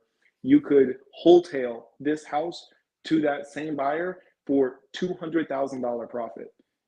Give the guy everything he wants and make a $200,000 wholesale fee because they're knocking down these houses and building mega mansions all over this. So, Dylan, the question is, how many hours are you willing to put in this deal to make a $200,000 profit? All of them. As much as it takes, right? Yeah. So many of you guys go, hey, Rick, how many phone calls I got to make before I get like a really good wholesaling deals? And my question is, you're asking the wrong question. How many phone calls are you willing to put up with to get a deal? And they go, listen, until I get one. There you go. That's your answer. That's the mindset works. There's a difference between the person who wants to learn a foreign language or just wants to play around with it. Like, so if I'm going to like Mexico to visit and I just want to try to communicate with the locals, do you really want to talk to someone like a Google app? I don't. So if you want to converse, you got to learn, you got to commit, and you got it. You just get the belly to belly meeting, bite by bite, and just keep walking them down and come from a place of helping them out. And I'm telling you, it will work. I can't tell you when it's going to work. And I know that's the frustrating part. You got anything? Yeah. I mean, at the end of the day here, you just got to help people out. And you can't force someone to sell if they don't want to. It's not a sales job, guys. At the end of the day, if they want to, at the end of the day, you can help somebody, but just remember, like, if they don't want to sell, you can't force a horse to the water there. So try to help, but you're not going to provide them a place to go after. They need to do that. You can provide solutions, but at the end of the day, if they want to sell, let them sell. You can only provide a cash offer. Yeah, you just give them direction. Like if they're motivated, trust me, they'll find a way to get out of there. There's so many people that I helped out that I never bought their house. Honestly, if you're just helping people, the money follows, guys. You still have to sharpen your skill set, do everything that we kind of teach you to do, but not every deal works out. And I don't break my heart when do I get upset? Yeah, I get disappointed, but it doesn't take me out. I know there's 10 more around the corner. So in 20 years doing this, guys, my biggest fear when I started out, I go, I'm going to run out of deals. I'm going to run out of deals. And honestly, as long as you stay active in marketing, you're never going to run out of deals. And then I don't care if the market's up or down. I have been through the complete roller coaster. If you're in wholesaling, it doesn't matter. True. It's not an argument. Yep. Well, hey, I'm going to continue to fight. I've been talking to him about once a week since November, early November. So I'm going to keep doing that. And now I just need to get in front of him You will. and get It'll make a some. big difference. Yeah. So, hey, I think that's all I got for now. Thank you guys for everything. I feel like, man, I have just grown so much in my personal life and my business life and getting to talk to you guys. I know I tell you every time, but I literally can't tell you enough just how nice it is to be able to talk to someone who's not extracting money from you in this business. It just means the absolute world Oh to no, people like me who are starting out. the Mastermind sales funnels next week. Yeah. That's when we're going to start out. And our philosophy Yeah. with this channel, guys, is the more people, the more we can grow the group, the more I can help and impact people. I've already told people, like, everyone It's service first. So I'm just helping people out. If the money follows, great. But we just have a different way. It doesn't make it wrong. It just means we think outside the box. We want to help as many people as humanly possible. And I can't think of a better way to do it. Yeah. At the end of the day, we're kind of greedy. I mean, why do we do this? We get sent so many deals. It's disgusting. Like it's great. The like, idea we make of a ton. the idea of working with people that we communicate. We give our students 10 grand. Yeah. So like, yes, it is free. It's just what you want to do. But Dylan, I really appreciate it. You keep hammering, man. We're Keep it always here to going, help. man. Keep us up. Great to see you guys. One day, Rick, I'm gonna get you out in the water and do some fishing with you, man. That's my goal. One day, I'm gonna take you fishing. Dude, I spend too much time on the water. Like he's just like, I go home on the boat, dude. Leave me alone. So I love the fish, man. I love. I grew up fishing here in Tampa Bay, so there's some amazing. It's so similar to wholesaling, isn't it? Oh my gosh. We got to turn fishing into catching. Okay. Dylan, thank you so much. Okay, bye. Thank you guys. Take care. Have a great one. See you, man. Have a good one. Hasta la pasta. Oh my goodness. It's funny. That's good. It's really, I know the OGs watching this have seen Dylan's journey from like, like he's had some, I remember. Wait, back up. Who's OG? Original. The original people. I'm talking the people that subscribe to this channel. Okay. I'm thinking the gold chain. No, okay. I'm talking about the original people that like subscribe to this channel. Like when we first started. In the 90s. Like the original people that subscribed here when we had like 100 like people watching us. Those, you remember those? You had 100 subscribers. I remember screaming to you like, "Oh my god, we had 100 subscribers!" Right? And I think we're about to flip. There's about to push 25,000, which is hopefully we get it like today. But like honestly, he'll get it today. But everything we do is organic. We have no paid advertisements because we feel an organic group is much more useful to us, much more useful to you, and we're able to interact. And it's just a lot of fun what we're doing. Like you can zig, I will zag, and you know what? As long as I can help people out, and honestly, as long as we're helping people out in the community, like who cares how you go about doing it? Like the only reason you care is because it's different. So if you guys are getting value from it, share the feed, hit the like button, subscribe. Yeah, and that's our fee. That's it, man. It's not much. That's it. And I think we actually, if you look at me and Zach, I think we push the entire industry. Like, oh gosh, look what Zach and Rick's doing. And I'd like to give you full credit. This kid's crazy, so it helps. And I really love this business, but sometimes the frustrations on how you're going to deliver the message and the tools you guys have today, it's absolutely amazing. To me, it's the perfect storm to help out as many people as possible. We're trying to be like Wilt Chamberlain. Chamberlain. Before Wilt Chamberlain, nobody was like dunking. Didn't he have some other issues? I don't know. He was insane. He was never mind. Okay. I guess we could. I think a big part is like we're just trying to like to disrupt this whole industry where like no one really had anything for free until we came out, and then we do. But let's kind of talk about the people. Let's kind of help some people. Let's get some people. How many championships did Wilt win? Insane amount. It's insane, but listen, Michael Jordan's amazing. Kobe Bryant, all that, but like some of these old timers, like they don't even get credit. Like they're winning like 15 championships. I think it was a different time, but like we got the Mediator. He was at 10,000. I'm telling you, if you're subscribed now for 25, I'm 22. Imagine where I'm gonna be out when I'm like Grant Cardone's age in like 40 years. Like you guys are gonna be like, all right, like. Hey guys, you got to keep me entertained because when I get old, I just got to communicate through him, and I'll do this business till the day I die. I've never been in it for the money. The money's great. I make plenty of money doing it, but like I saw the changes. I saw the handwriting on the wall back in 2014. Well, we can also mention this. Like I just tell everyone, I always tell everybody, we make a ton of money JVing with people. So if you go to www, I'll put in the comments, www. It's fun doing deals all over the country. So we do deal, like, I mean, our Dispo team does. And we don't charge, like, there's no upfront fees, no nothing. We're okay. Let me address this really quick. Some people have been going on their YouTube channels calling me and you gurus. Fine, I'll give it. I don't care. No, like, hear me cares? out. No, hear me out. Call me a guru, okay? Call me. Fine. If you're gonna call me a guru, call us the only gurus that pay our students 10 grand to do deals with. We're the only gurus that actually pay the people to work with. Like, if we coach you, we're paying you to give you coaching. That's the only thing we do. Like, okay, oh, you're a guru? Fine, call me a guru. But I feel like I'm the only guru that's going out here paying. We pay people 10K all the time to do deals with them. Who cares? Like, I know, but here's the thing. So if you go to www.flipwithrick.com/JV, send us your deals. You know, like there's been a big debate. Full disclosure, yeah, we're doing hundreds of deals. People are defining what great for us. People are defining what a guru is. Do you know if you look up the definition of a guru, it's a spiritual or religious type of person. So what I'm saying is, like, a lot of gurus are put like on a pedestal. Like, some deserve it, some don't. Like, I'm not against that debate, but it's like, who cares what a guru is? Like, if you want to listen, you want to pay someone, knock yourself out. I've paid plenty of people, but I'm just telling you, I think times have really changed, and the more people we can impact and help, I think most people do the coaching model. It's because it's what they were taught. And like, that's all that's out there. And like, it's been proven in this industry, there's so many ways to help people out. So what we promote products that we use in our business and pay for ourselves. And we provide instructional.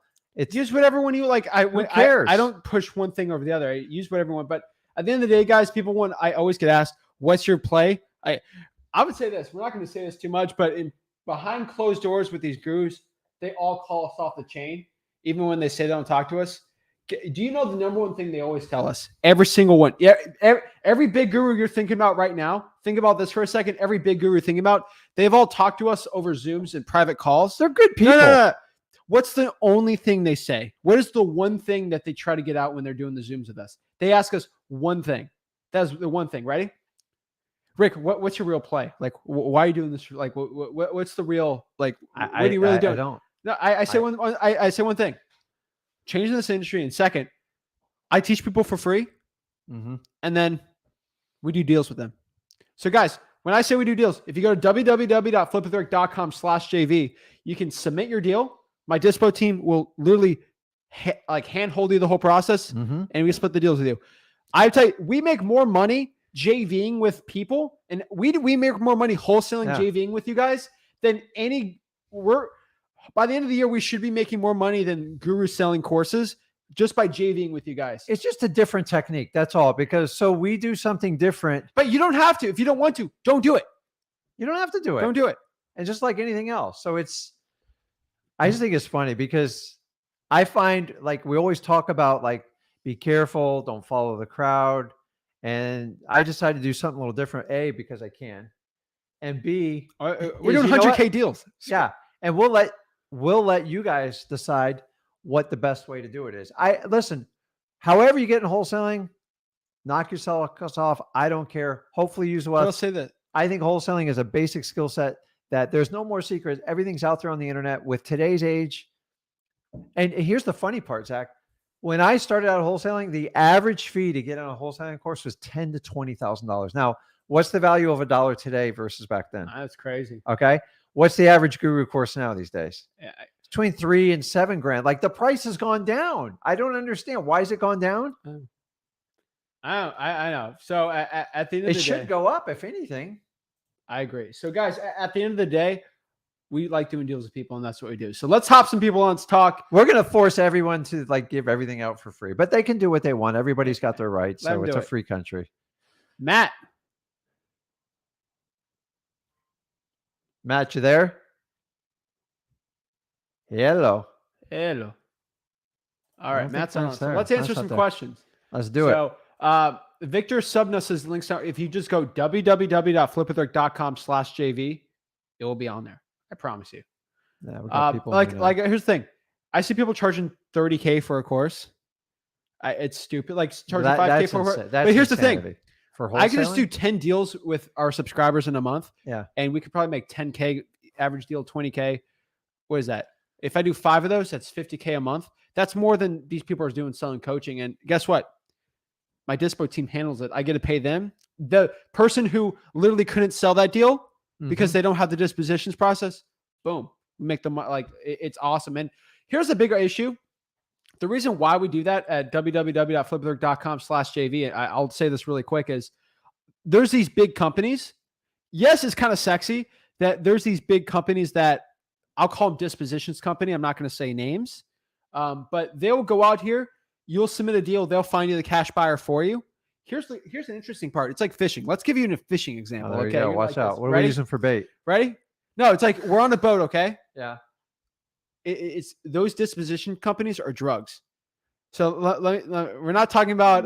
Let me tell you what I'm talking about. So you're fishing with me on a boat. Mm-hmm. I go out here. I cast. I use a jig or whatever, and I try to go get and I hook a fish. Yeah. And then I give you the rod. Love and it. then now, but here's the problem. Give me another rod. But here's the issue, right? Now you're on a boat by yourself. Yeah. You don't know what to do because that company, that dispositions company, just did the work for you, and now you don't know like what to do, and like that's the whole process. What we try to do is we try to give you the rod, and we tell you what like and help you out with it, and then but we give you the like you don't have to buy a rod. So the reason why we're trying to get you guys to do your own deals by yourself, like I'm not a company like our Dispo. We're just trying to help people out. So there's so many new people coming in that we just want to help the new people. Yeah, we're not a dispositions company, but like we know how to walk you through the process. And then this is how you can get that one-on-one interaction with us, which everybody craves so much. There's just only so much time in the day. So I can either charge you a fee or listen, if you got a contract and a deal that's working and it's a real deal, dude, we'll hop on a call with you, get it done. We won't hop on it. No. Yeah. And then we'll go from there. And if it works, we move forward. At worst, you'll get honest feedback. But guys, you actually have to have real deals. This isn't kind of like, let me see if I call Zach and Rick and see if we can put this deal together. It says, I love learning on deals. And I think everybody across the industry, if somebody had a deal, I can teach you the skill set 10 times harder than teaching you classroom theory. And it's like a course. Guys, we have a course at freewholesaling.com. But man, imagine if you had a deal, you could actually walk through the whole thing and from nuts and bolts in your market, not my market, figure out how we do it. And that's the benefit of doing the JV on the Learn and Earn with us. So, we got some people on. See, Olivia loves my jokes. I like that. Oh my gosh. I got a lot of them. I They're know not you even jokes. They're just, I've been around this earth so long, 52 years, that I've made some unique observations. And I use them in wholesaling a lot. It's like, for some reason, people just don't have fun. So serious, and they're like, the people. Like, I just want to like after an hour, it's you can tell when someone's fake on a stream. But all right, let's just be real. Like that's why I like lives, because we're not editing this. We're showing you who we are, what we do. We sit there and pick on each other all the time. I got to do my daily guru flex check, just in case. So let me give you a quick example. I'm gonna get in trouble for saying this, but it's fine. Do me a favor, guys. Whenever the next guru does a live, maybe a live stream that's scheduled, maybe in the future. Future could be tomorrow, next day, whatever. Go ask in the comments if it's really alive. I think it would be shocking because they won't do this. They won't pull up time.gov, pull up the live time on a live stream and show you this is actually alive right now. But here's the thing. These gurus, they say they're live. They ain't live. I'm just telling you. Now, some of them are, but is live risky? Oh, it's risky. Things can happen during lives, but like it's like I like it just because it's, to me, it's much more transparent and we can like have direct interactions and like we can get to the point. Whereas if you record it, you got to edit it, you got to schedule it. It's like, honestly, in this industry, sometimes scheduling stuff too far in advance, it's not as relevant anymore. But whatever. I like lives, dude. I think it's the best way to get to know someone without like seeing them in person. You guys tell me what you think of lives. It's like, oh yeah, let's because you get to kind of know their personalities. Like, do they do what they say? You know, Rick said this. Did he do that? And that's how I could. When you do recorded ones, like they have their time and place. I like them, but you don't really know the person very well, and you can't get to know them Oh, yeah. without live interaction. So if you can meet them in person, that's always the best, but it's not always practical. But like lives to me is the next best. And we got to step. talk to people. So let's go to Nick. Nick, What's up, guys? what Hey, is what's up? going on, Nick? Hey, sorry, my audio for you guys is kind of low. I'm not sure why, but I think it's because I have mic access on. So if I can't hear you guys, I'm sorry, but I can kind of hear you guys, so it's all good. We hear you. All right, cool. Yeah, right. I had a question about. So I actually do Amazon. You see, I'm still in my uniform. I just got off of work. But I take advantage of that, and I drive for dollars a lot. Okay. I found out about you guys like about a month and a half, or like in December. And I've just like been like absorbing all the knowledge that I can about wholesaling and watching all your guys' lives. I try to catch all of them, but with my work schedule, it's a little crazy. But I had a question about today. I was driving around and I saw a big kind of like I guess it's like an office type. I wouldn't consider an office building, kind of more like a ballroom type building, but it was used for a number of things.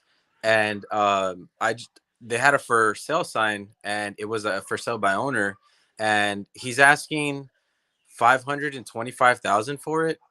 And he said that the ARV on it is like 750 to 725K. And the only thing that I was having trouble with, I'm having a hard time finding comps on it because I guess because it's like a big property. It's like 5,000 square feet. And when I look it up on Zillow, it doesn't even come up. So I was just wondering, is there like a certain thing as far as like comping properties that are, because it's kind of like in the middle of a neighborhood. I'm in San Antonio, Texas. Do you recommend like something for comping on that besides PropStream? So I I can am answer going to that get the for you. PropStream trial, but I'm just trying to Is figure it out. Is it a commercial property? I'm not sure if it's listed as a commercial property Does because it look like the guy one? told me that it was a grocery store at one point, and then but yeah, not a grocery, like a small family, kind of like a bodega. Okay. And now it's just vacant, and he wants to sell it because he's trying to get money for his sister to move back to Mexico. And he said a cash offer, he'll take $497 for it, but I'm just trying to figure out more or less what I can do to comp it. Okay, so your question here, Nick, is how to comp this type of property, which in my opinion is commercial, correct? Yeah, more or less. Okay. Yeah, he was telling me that he wanted to. If I was able to get it, I could make it into a rental or for just like a home rental. But it seems more like a commercial property, but it is in the middle of a neighborhood. Okay. So these are a little bit different. They're not going to comp out like a traditional single family home. So when you do a commercial property or you have a problematic single family home and you can't quite find a comp and it's a little bit strange, you have to reverse comp it. What do I mean by that? You have to find out what the cash flow is on the property because that's the only way someone's going to buy it. So what you have to do is find out how much income that property brings in a given year and what the expenses are. It's basically what we call the net on the property. Once you have that number, you can calculate a fair offer for what an end user is going to pay for it. So you got to find the net. Now, that owner should have those numbers. I'm going to tell you right now, they typically lie to you. They will never tell you what the expenses are. They just tell you what the income is. Good news is it's not hard to look up the expenses. You look up the property tax. You can call and get a quote on insurance over the phone, and you find out what the net number is. Once you have a net number, then investors like me, like Zach, anyone else, they're going to buy it on what they think they can get a return on it. And that's the price point you start out. Keep in mind, if you're going to turn it into a grocery store or turn it into, I don't know, Airbnb or whatever, you have to price in the repairs for it too. So what was it last used for? Do you remember? He said that one of his buddies, I guess, was renting it because he thought that they were going to fix it. But they ended up getting him out of there just because it's not that it's not that it needs to be fixed because it's livable. It's just kind of an older property. It was built in 1941, but it's like a Wow. big. I can give you guys the address, or I don't know if you want to get the address, or I wouldn't get it's good. Yeah, don't give it out. But Nick, listen, these are like real estate, especially wholesaling. It's a people issue. It's not so much real estate's just a mathematical equation. So the guy has an issue. The other strategy I tell you what to do is look up on your property appraiser site and see how many times this property's traded hands over the last 10, 15 years.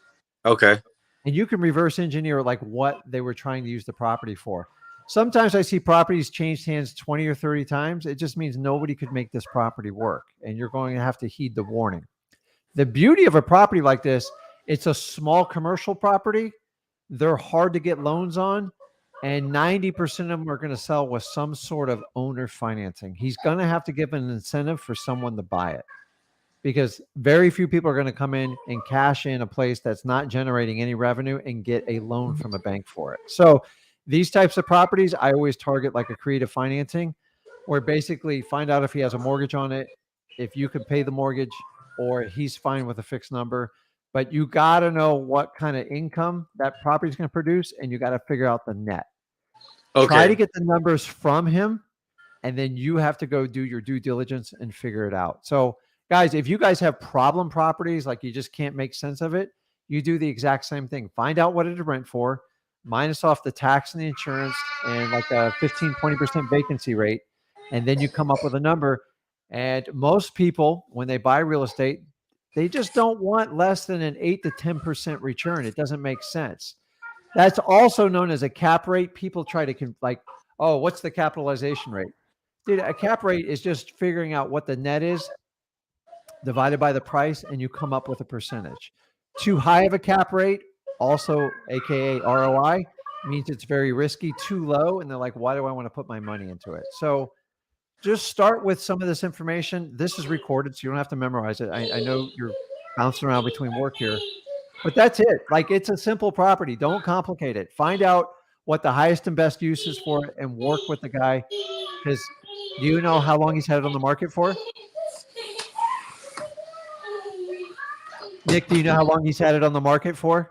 I think he just put it up for well, it's off market property. So Yeah. But I mean, he's had the for sale signs, I think, for a couple of months. Okay. But he said everyone that wants to get it, they go look at it and then they want to finance it, and he wants to do a cash sale. Okay, and so you're either going to get cash or terms, and they're two different animals. Cash, for a property like that, no one's biting. It's going to have to be a deep, deep discount, and you can find a cash partner. You can partner up with someone, or the other way is you get terms. Go, listen, I can give you your price, but I'm going to give you, 15, 20 grand down. But you got to figure out, like, if you took that tomorrow from them, what would you do with it? And you got to kind of do it. Like, you don't have to go through the whole operation, because you're just identifying his motivation and figure it out from there. But guys, commercial properties, they're not really all that different than regular single family homes. Commercial properties typically trade on how much income they'll produce, and that's how people price them out. Single family homes are predominantly comps. Like, what did the house to the left and right sell for? So we have problem properties. We just figure out what it's going to rent for and figure out what it costs to fix up. And then we just kind of calculate, if I was going to put it like X amount of dollars, what would be a good return on it? So, and Okay. it's that simple. So find out what the net is. He had to buy that property with an intention at some point, and find out what the last producing numbers were for it, and just say, listen, if you can give me a clear picture, I can help formulate an offer for you that might make sense. Can you help me out here? So find out what the business was. It a grocery store? Was it a banquet hall? It was most recently a art studio for a filmmaker. Yeah, like a so filmmaker it's studio. been all over the place. It's like, Yeah, that's the the most recent. Yeah. So listen, not every deal works out, but I promise you'll learn something from it. Yeah. But it's not a complicated deal. You just got to get to know the guy and find out what the net is. Once you have the net, then you can actually reverse numbers out and see if it makes sense for you. I think he cut out. Yeah. All right, we'll pop Nick Thanks, back Nick. on. Appreciate it, Nick. Let's I'm not going to answer Eduardo asking if this is live. I know that's a joke, but Is it live? is it live? I hope it's live. Is it live? I am a robot. Gosh. That'd be great if I could get a robot to replace me. Oh, no. Let's do a quick lightning round. Okay. Let's go. I'm prepared. All right, let's get it down here. So what about lives? Like anybody can throw you a question. It's like, so here's a quick question here from Michael. It says, I cannot find probate list or foreclosure list to save my life in the Cleveland area. Michael, to find the probate or foreclosure list, all you really got to do is go to your local county's clerk of the court or go to the website. You're in the Cleveland area. Go to the county. Just find your county, like whatever the name is in Cleveland. yeah. And go to the clerk of the court in person and ask for the probates and how to get the foreclosure list, or just call them over the phone. Yeah, Pretty simple. You get a lot further in person.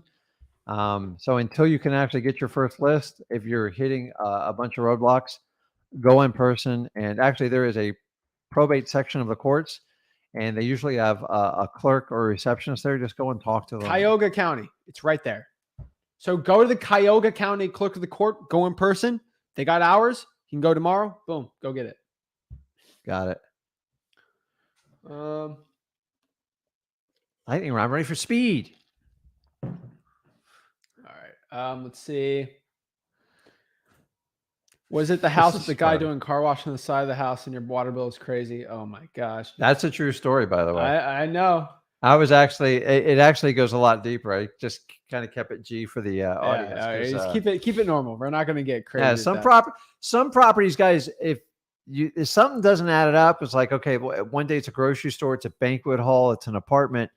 You can go look at the deed, and history it will tell you the truth.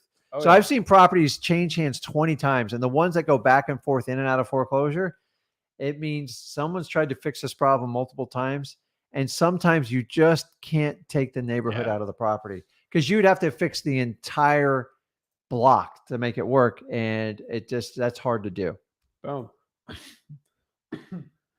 Corey says, Zach, if you like military history, study the Battle of Midway. Oh yeah.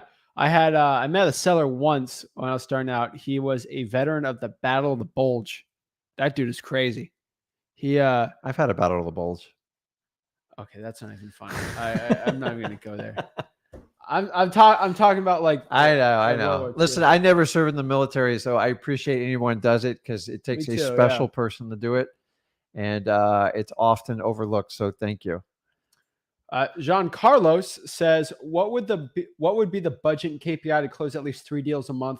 In my opinion, if you want to close 3 deals a month, I feel like you should drive for dollars, pull all the probates in your area, pull all the government lists, your code violations, fire damage properties, the water shut-off list, and go skip trace and truepeoplesearch.com. Start cold calling, reverse driving for dollars, go stick bandit signs out, maybe even stick those sticky notes out on vacant properties. Keep cold calling. I feel like that's going to be when you're starting out. You want to get 3 deals a month, then scale up. If you want to do more than 3, if you got bigger margins, I would do direct mail. But that's really what I do to get 3 deals a month. Yeah. And listen, a lot of people in our industry says, I do 10 to 15 deals a month. It's like a standard cookie cut number.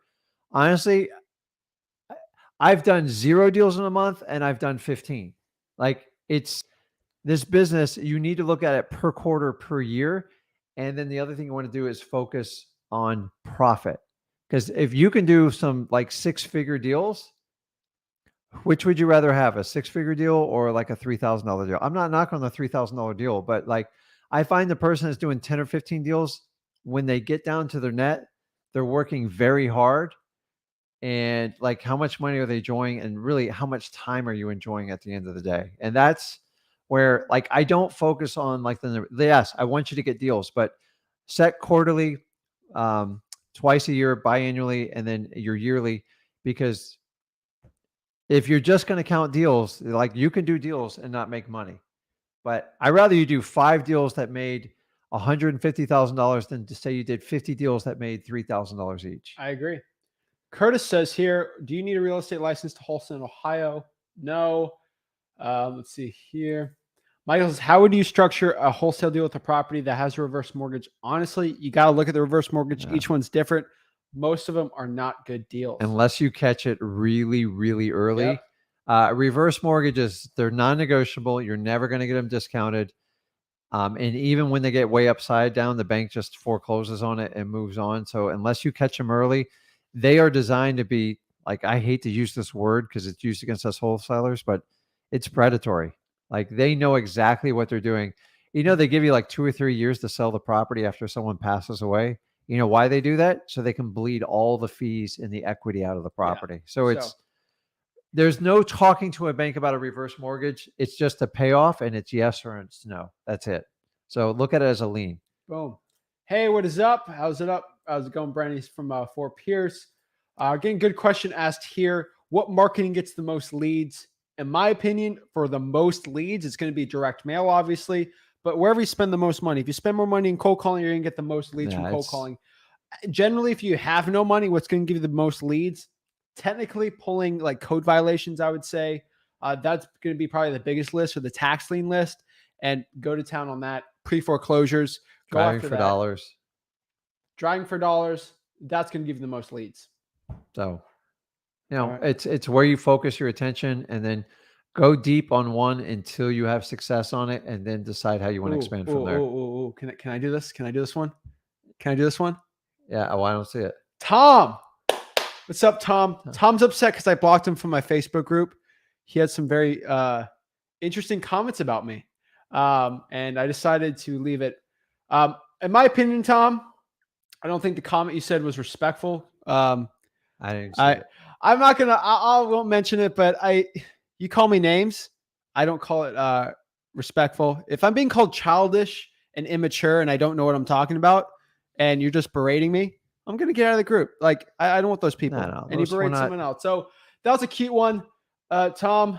Unfortunately, gotta get you out of here. You say bye to Tom. Bye, Tom. Bye, Tom. All right, we don't deal with Tom ever again. Just a question. I don't think you said anything. I'll say this really quick. I missed. I have a good memory, but like, if people get upset if I block you out of a group or something for a free group, if you call me like a derogatory name, or if you do something derogatory to a new wholesaler, or you're mean to somebody, that's it. But that goes for any group, though, right? Like, people get very upset when someone calls me immature. I don't know what I'm talking about, and I'm stupid. Yeah. In my own group, guess what I'm gonna do? Bye. I just create your own group. Like I'm just telling you. So if someone's upset about that, if this channel and me and Zach's method works for you, great. If it doesn't, go elsewhere. There's plenty of paid courses you can do out there. We're doing you a service. So like, if you got a problem with this, you probably have a problem with everything in life. And you're going to get blocked out of a lot of groups. But Tom, if I embarrassed your favorite guru, I'm very sorry, but I'm sorry. Actually, I'm kind of okay. Move on. But I'm just saying. Justin says about how much do flippers like to make pre-deals, so I know how much I can offer the seller. Also, how do I find out how much the rehab will cost? Really, it depends on what kind of buyer, right? If a buyer wants to have a rental, if a buyer wants to fix and flip a deal, there's a huge difference. There's a huge difference, right? So I always tell people in wholesaling, you're never looking for a buyer that buys 30 properties a year, because they want deep discounts, and you're not going to like, you might get one, but like when I started out, I used the same set of buyers for the first 2 years. And I learned a valuable lesson is you start working for these cash buyers and you become friends with them, and they guilt you into selling property. So you have to keep it business oriented. And remember, you only need one buyer. So I'm looking for the person that's got cash, wants to buy 1 or 2 houses a year. They love to fix them up because they saw a fix and flip show and thought it'd be very profitable. That's my avatar. That's the person I want to sell to. And it's really that simple, because they've tried the realtor route and they get frustrated. And that's the ideal person. As far as like estimating out rehabs, you just got to get a feel for the average cost of a kitchen, bathrooms. Once you know square footage, you can figure out the flooring. By the way, there's very few rehabs under 15 grand anymore that have any type of, I'm talking about when you do kitchen, bathrooms, flooring, and paint. So prices have gone up on everything. So you got to kind of adjust your numbers, because they're moving rapidly, in my opinion, the wrong direction. So you have to leave enough meat on the bone to attract. But remember, if you're attracting a landlord, he or she's looking strictly at cash flow. If you're looking at a rehabber, they're looking at how much profit they're going to make at the end. Typically, their numbers are very aggressive when I do it. So that's where you want to find a guy who wants to buy a house for his family, loves working with the tools. That is the perfect buyer. And if you can find them, you just got to spend a little bit more time attracting them. So I agree 100%. But I mean, flippers are different. So if you're talking about flipper, a new age flipper is going to want less than like the guy who knows what he's talking about. So just understand that. Well, listen, when we get a property that need massive rehab, I have no interest in touching it, looking at it, because I know there's probably going to be hidden time bombs. And so if I'm a flipper, if I open up a wall and there's a major structural problem, you are now obligated to fix it, disclose it, and deal with it. And some of them can kill the deal. I've watched foundation issues. So neglected houses have problems. There's a reason they're selling it for a discount. So I'm happy leaving some meat on the bone. And I'm talking about like the really bad, nasty ones. Yeah. And we deal with them a lot. Exactly. So that's what I'd say. Olivia says, I love Rick's jokes. Oh See, Olivia's smart. Oh my gosh. Aaron wants to know. So I'm talking about 600. Yeah. If it's 600K, you could. It just, they're not the best. You want to look at your average price points in your area. That's Awesome. the best What's up, way to do it. Alan? FYI, guys, we'll give you guys a minute here to see the bottom here. Smash that like button and subscribe. I'm going to give it a second.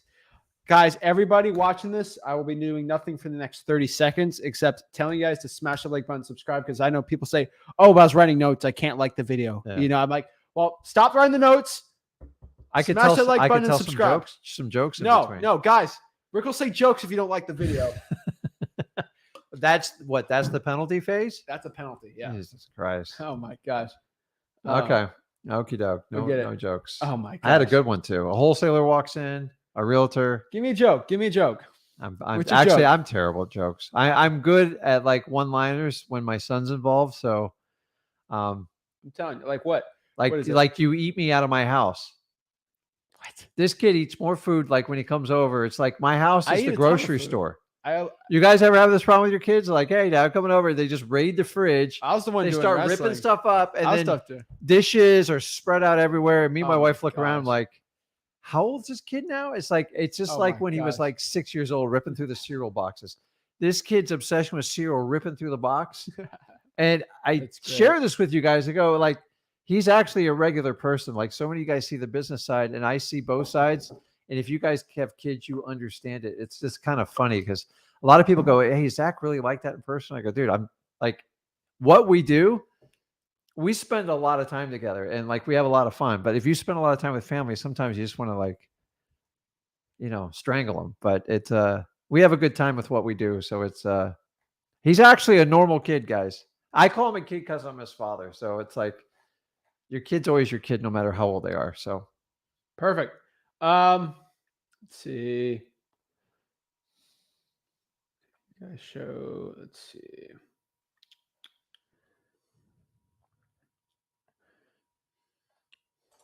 Matt says, I'm trying to get open code violations or what I shut off from my local towns. They're trying to submit a request online and have to paper sheet. Go in person. Or you can use listrei.com, aka PropStream. It just really depends. Brandon says, hey, Zach, working on a deal when the person is overseas. They have a power of attorney. How does that work? Honestly, from my opinion, if somebody is overseas and they have a power of attorney over somebody, you just give them the e-sign it, right? So just ask for a copy of the power of attorney, get them to sign it, and Yeah. hand it off to your title company, and do what you do best. Keep contacting motivated sellers and let them sort out if it's legal, if it's correct. Exactly. Garrett asks here, I'm having a hard time getting my VA's contact rate up when cold calling. Any tips? Garrett, the best tips for getting the best results for cold calling always is going to be calling a very motivated list. If you're calling a list that every wholesaler is calling, you're not going to get a lot of contacts. They're That's going to the get challenge. ignored. Also, the way cold calling, especially dialers work, like ZachDialer.com, if the average phone conversation is less than a certain amount, you might get hit for spam likely. So you need to have longer phone conversations. That's how the whole algorithm for phone carriers are working now. So make sure you have longer conversations. You actually talk longer. I'm telling you, they track it. It's a real thing and it happens. So keep doing that. Rotate your phone numbers and that'll give you the best results for your cold calling. Let me ask, what's the challenges wholesaling house with lien? It's kind of like a mortgage. They just owe money and there's usually motivation to it. Aaron says, how do I join? Kind of talked in the beginning, go to Wholesaling Houses for Real, and it will get you there. Link's right there on the top. Phil says, hey, Zach and Rick, are you doing anything to mitigate your race with 10 DLC registration? Not really. I mean, Batch already has it with us. You just got to mention a corporation, and you should be fine. Time freedom. Love it. That's guys. That's the only reason I do wholesaling. It's just so I get freedom time, so I can bug the crap out of this guy. Oh yeah. Phil says, I have questions about government lists. I don't want to spend money skip tracing irrelevant data for code enforcement. Do you filter out closed violations and focus on active? When you're doing code violations, do active code violations, and I prefer tall grass if I only had to choose one to get the best results. That's kind of what I've seen, right? Like I just Pretty much. I have a list of all code violations of 2021. Do I call only the past few months? I would do the only past few months for active and make sure they're tall grass and make sure they're active. Like that's pretty important. So let's see here. Nick says, we already talked to Nick here. Yeah, we just talked to him. Yeah. I love this group. Thanks, Christian. I appreciate it. What's up, Christian? Let's see. He here. dressed us nice, man. I love people with like their pictures and stuff. It's like, because you kind of like, yeah. How do you get to know someone if you're like not standing in front of them? That's why I love a live. That's why I wish more people would just do live so you could get to know who they really are. Because at the end of the day, you want to know who you're dealing with, especially if someone's going to educate you, help you out, give you life experiences. Like I want to make sure that's the person I'm talking to, the person that I work with. And that's why I kind of love lives. That's why a lot of our government people are not crazy about lives, because they're different people. Oh my God. Okay. Zach's only 22. Yes, I am. Says Wilt was a heavy ladies man. Okay. What's that? We're not going to get into that. But see, I have fun with this stuff. Let's go. Anthony says, I did notice a lot of gurus are trying to give out stuff. They're trying to give stuff out free so they can give your email so they can hit you with offers. Trust me, it ain't worth it. No, listen, if they want to go like all in free, I'm all for it, They're dude. not going to, but the thing is, they're trying to figure out using a certain business model. And I'm like, listen, just help as many people as you can out. Like the business has a 90% failure ratio. And like well, with the gurus.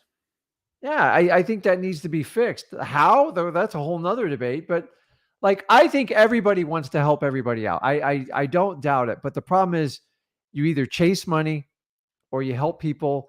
And I know in a perfect world, they both happen, but like sometimes one happens before the other. Typically when the money comes before that, it's a very short-term cycle. I've watched in 20 years, if I told you the amount of people I've watched come in and out of this business, and a testament is, I will give credit to those that start and they're still doing it in 20 years. Like, hats off to you. If it worked for you, then great. It's the people that come in a year, 2, maybe 3 years, and then they tell everybody else how they have to do it, how you have to monetize it, because it's strictly a money grab at that point. Hey, here's how you build up the sales. You sell X amount of courses and kind of go from there. Like, you'd be better off just playing the long game and helping everybody out. You'll build a better brand. More people will follow you and you'll grow, and everybody benefits in the industry. There's nothing worse when someone comes in and out. Like, now they have that choice, but if you only came in like for a few years, why? Like, I don't understand. Like, it's torture. Wholesaling is torture just for a year or two to get in and out, in my opinion. Like, it's crazy. So guys, always play the long game. It will always work out in your benefit. Those who want to sprint, God bless you, but you'll have to sprint the rest of your life, in my opinion. Yeah. And that goes for anything in life, guys. Oh, yeah. Let's see here. Love the guys. You guys truly care about the people. I appreciate that. Tess says, hey, Zach, can you dispo vacant land in Charlotte? Yeah, just send it over. Good point. How do we call? I love it when it's live. It's like a group chat in here. Of course it's a group chat. We're ripping through it. Yeah. Oh, yeah. Never know what that beeping sound is. It's people joining on the bottom right here. Oh, okay. I like this because I feel like we're all talking together, having a conversation. What's up, Mike? Mike from Orlando. Victor says, how do you show a property to a cash buyer when the seller's still in home? I can't be there because it's a virtual deal. You're probably going to need a boots on the ground or the runner. Definitely. The best way to find a boots on the ground or a runner is going on Facebook groups, finding people who actually want to do a job. Go ask them if they want. Maybe somebody in this group right here you can partner up with and figure it out. So it's for a boots on the ground. Well, if they're in the area. Yeah, if they're in the area. But I mean, you just get someone with a phone, take a picture of it. Sometimes it's not good to have another wholesaler because they might try to steal the deal. You can use realtors. There's people who run errands. They'll do photographs, but just remember when they go there, they only have one job. It's like just to eyeball it and move out. You don't want them talking to the seller. You don't want them like representing anything. Remember, you're selling the contract, and you guys got to remember that at the end of the day. So a boots on the ground, just define, go in Facebook groups and have them take pictures of the property and show the buyer through. If it's virtual, that's the best way to do it. The only way. Let's see here. Love the father-son lives, of course. We should have done like the Festivus thing this year. We missed it. We're doing it next year. Don't you have to you air your grievances and then you have to wrestle the father and the son who takes the Oh yeah. Raphael says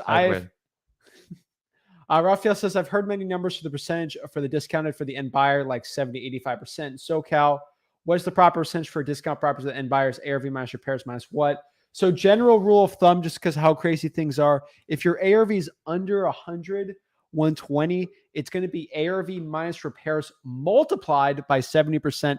Now, if you're in a place over 200,000, it's going to be ARV minus repairs multiplied by around 83%. All right, let's hop on. Let's hop Phil on real quick. Phil, what's up, Phil? Hey, how goes it, Zach and Rick? Can you hear me? Oh yeah. How you doing? Oh, I'm doing great. How are you guys? Amazing. We are blessed, and I it's had to actually nice and jump away. warm today. We like it. Oh yeah. Sweet. 70. Sweet. I'm in Albuquerque. It's dry and hot, but Okay, well, at least it's it's dry and hot. It's not bad considering the rest of the Yeah. country right now. What's going thank on? you, guys. I had some questions, and I had to go out for a Zoom meeting for onboarding for some other software. But anyways, I'm back. That's okay. And I think I saw you had popped up my question, but I couldn't hear, so I don't know if you answered it or not. Okay, There was a bunch of questions around government list data. Basically, let's see. So for like water shutoff, I have a bunch of them. I hope like I can ask like 3 or 4 questions, but we'll see. Yeah, ask away. For the water shutoff list, they gave me for a whole year. And I was like, well, how far do I go back? Because some of them are probably tenants who have been replaced by new guy, So I would think maybe you don't want to go back a year. About 2 months and make sure they're active code violations. I think we answered it. So You and answered that one. also I prefer just tall grass and maybe structural issues. Those are going to be the best ones. Depends on your area too. Like Yeah. I don't know how much grass you have. Yeah, in you're not gonna Arizona. have tall grass, so you just gotta. Usually, structural issues are gonna be the Is main there one. scorpion They have violations there? weeds. No, but mold stuff like that. Bad roof, doors, windows cracked, boarded up, stuff A like bunch that. of garbage out front. Yeah. Knock down They have mailbox. weeds. They have garbage. They have Weeds, just tall grass. Yeah, that'd be it. What was this one about using an RV for a dwelling? That's actually a potentially good one because maybe the house isn't even good enough anymore. But it depends how many are in there. I see a lot of those. I've seen a lot of those. I There's a haven't done lot. really many deals like that. We have entire communities like Okay. that. So I would say no, unless you're doing like a big marketing thing. Okay. Let's see. Phil's So it got looks some like you already answered. You answered the major question about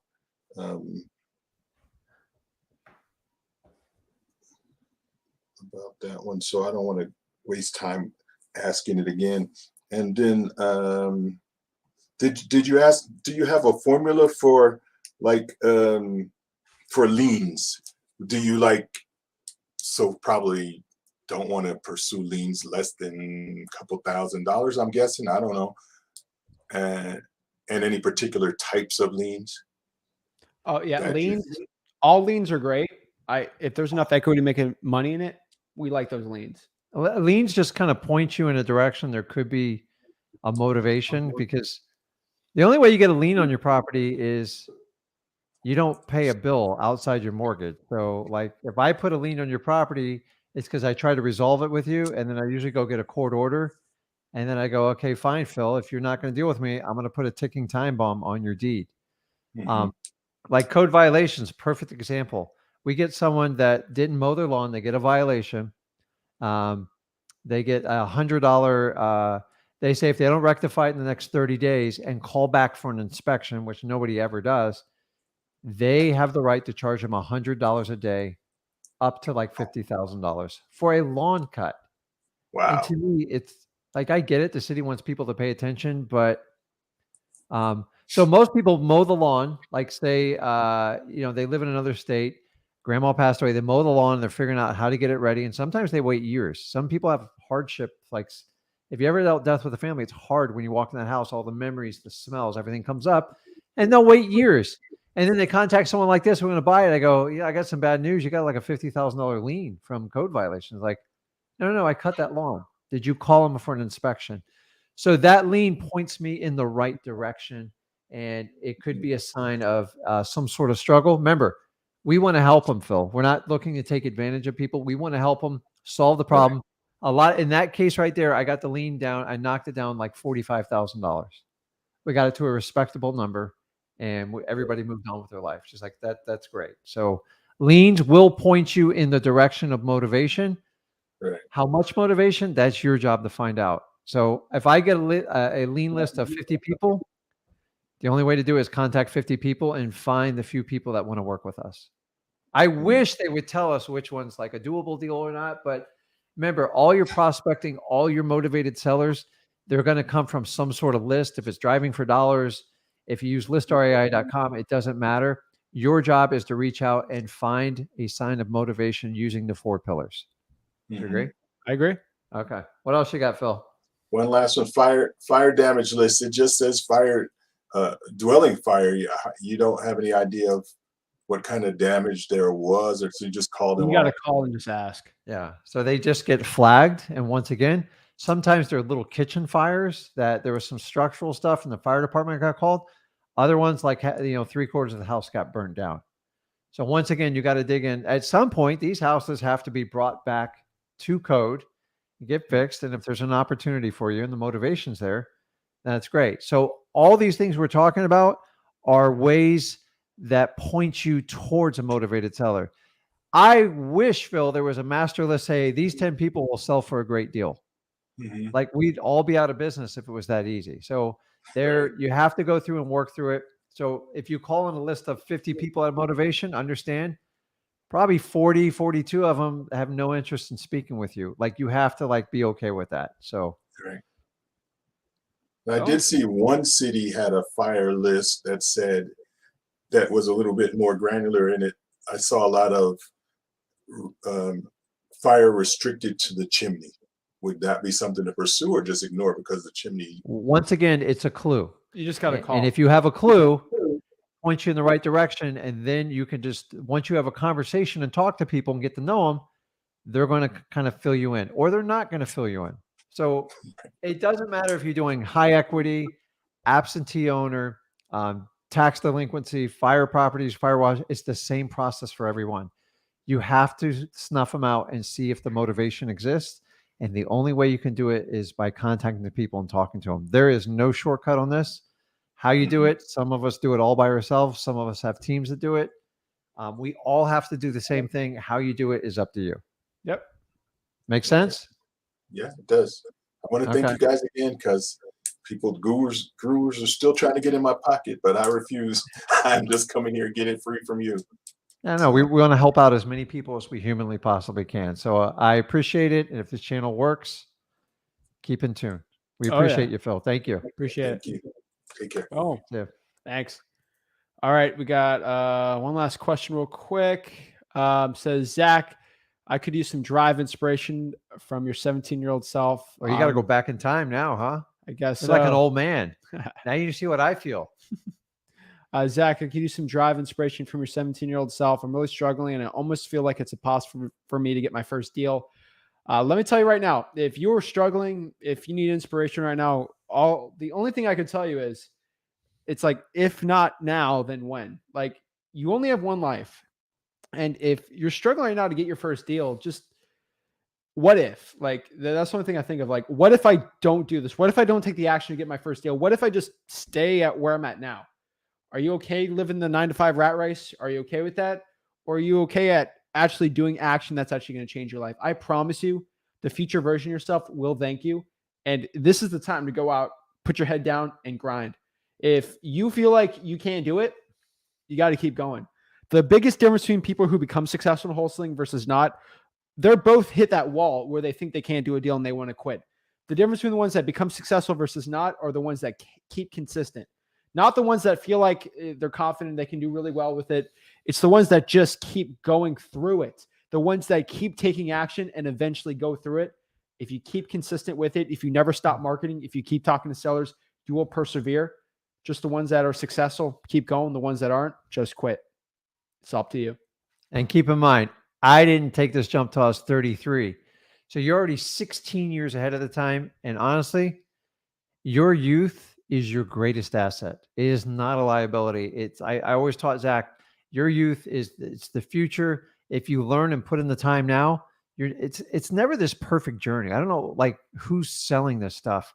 It's a fight. And to get through the first deal, we talked to Dylan earlier. The first 2 or 3 months we were talking, he's like, man, I don't know what I'm doing. I can't get through it.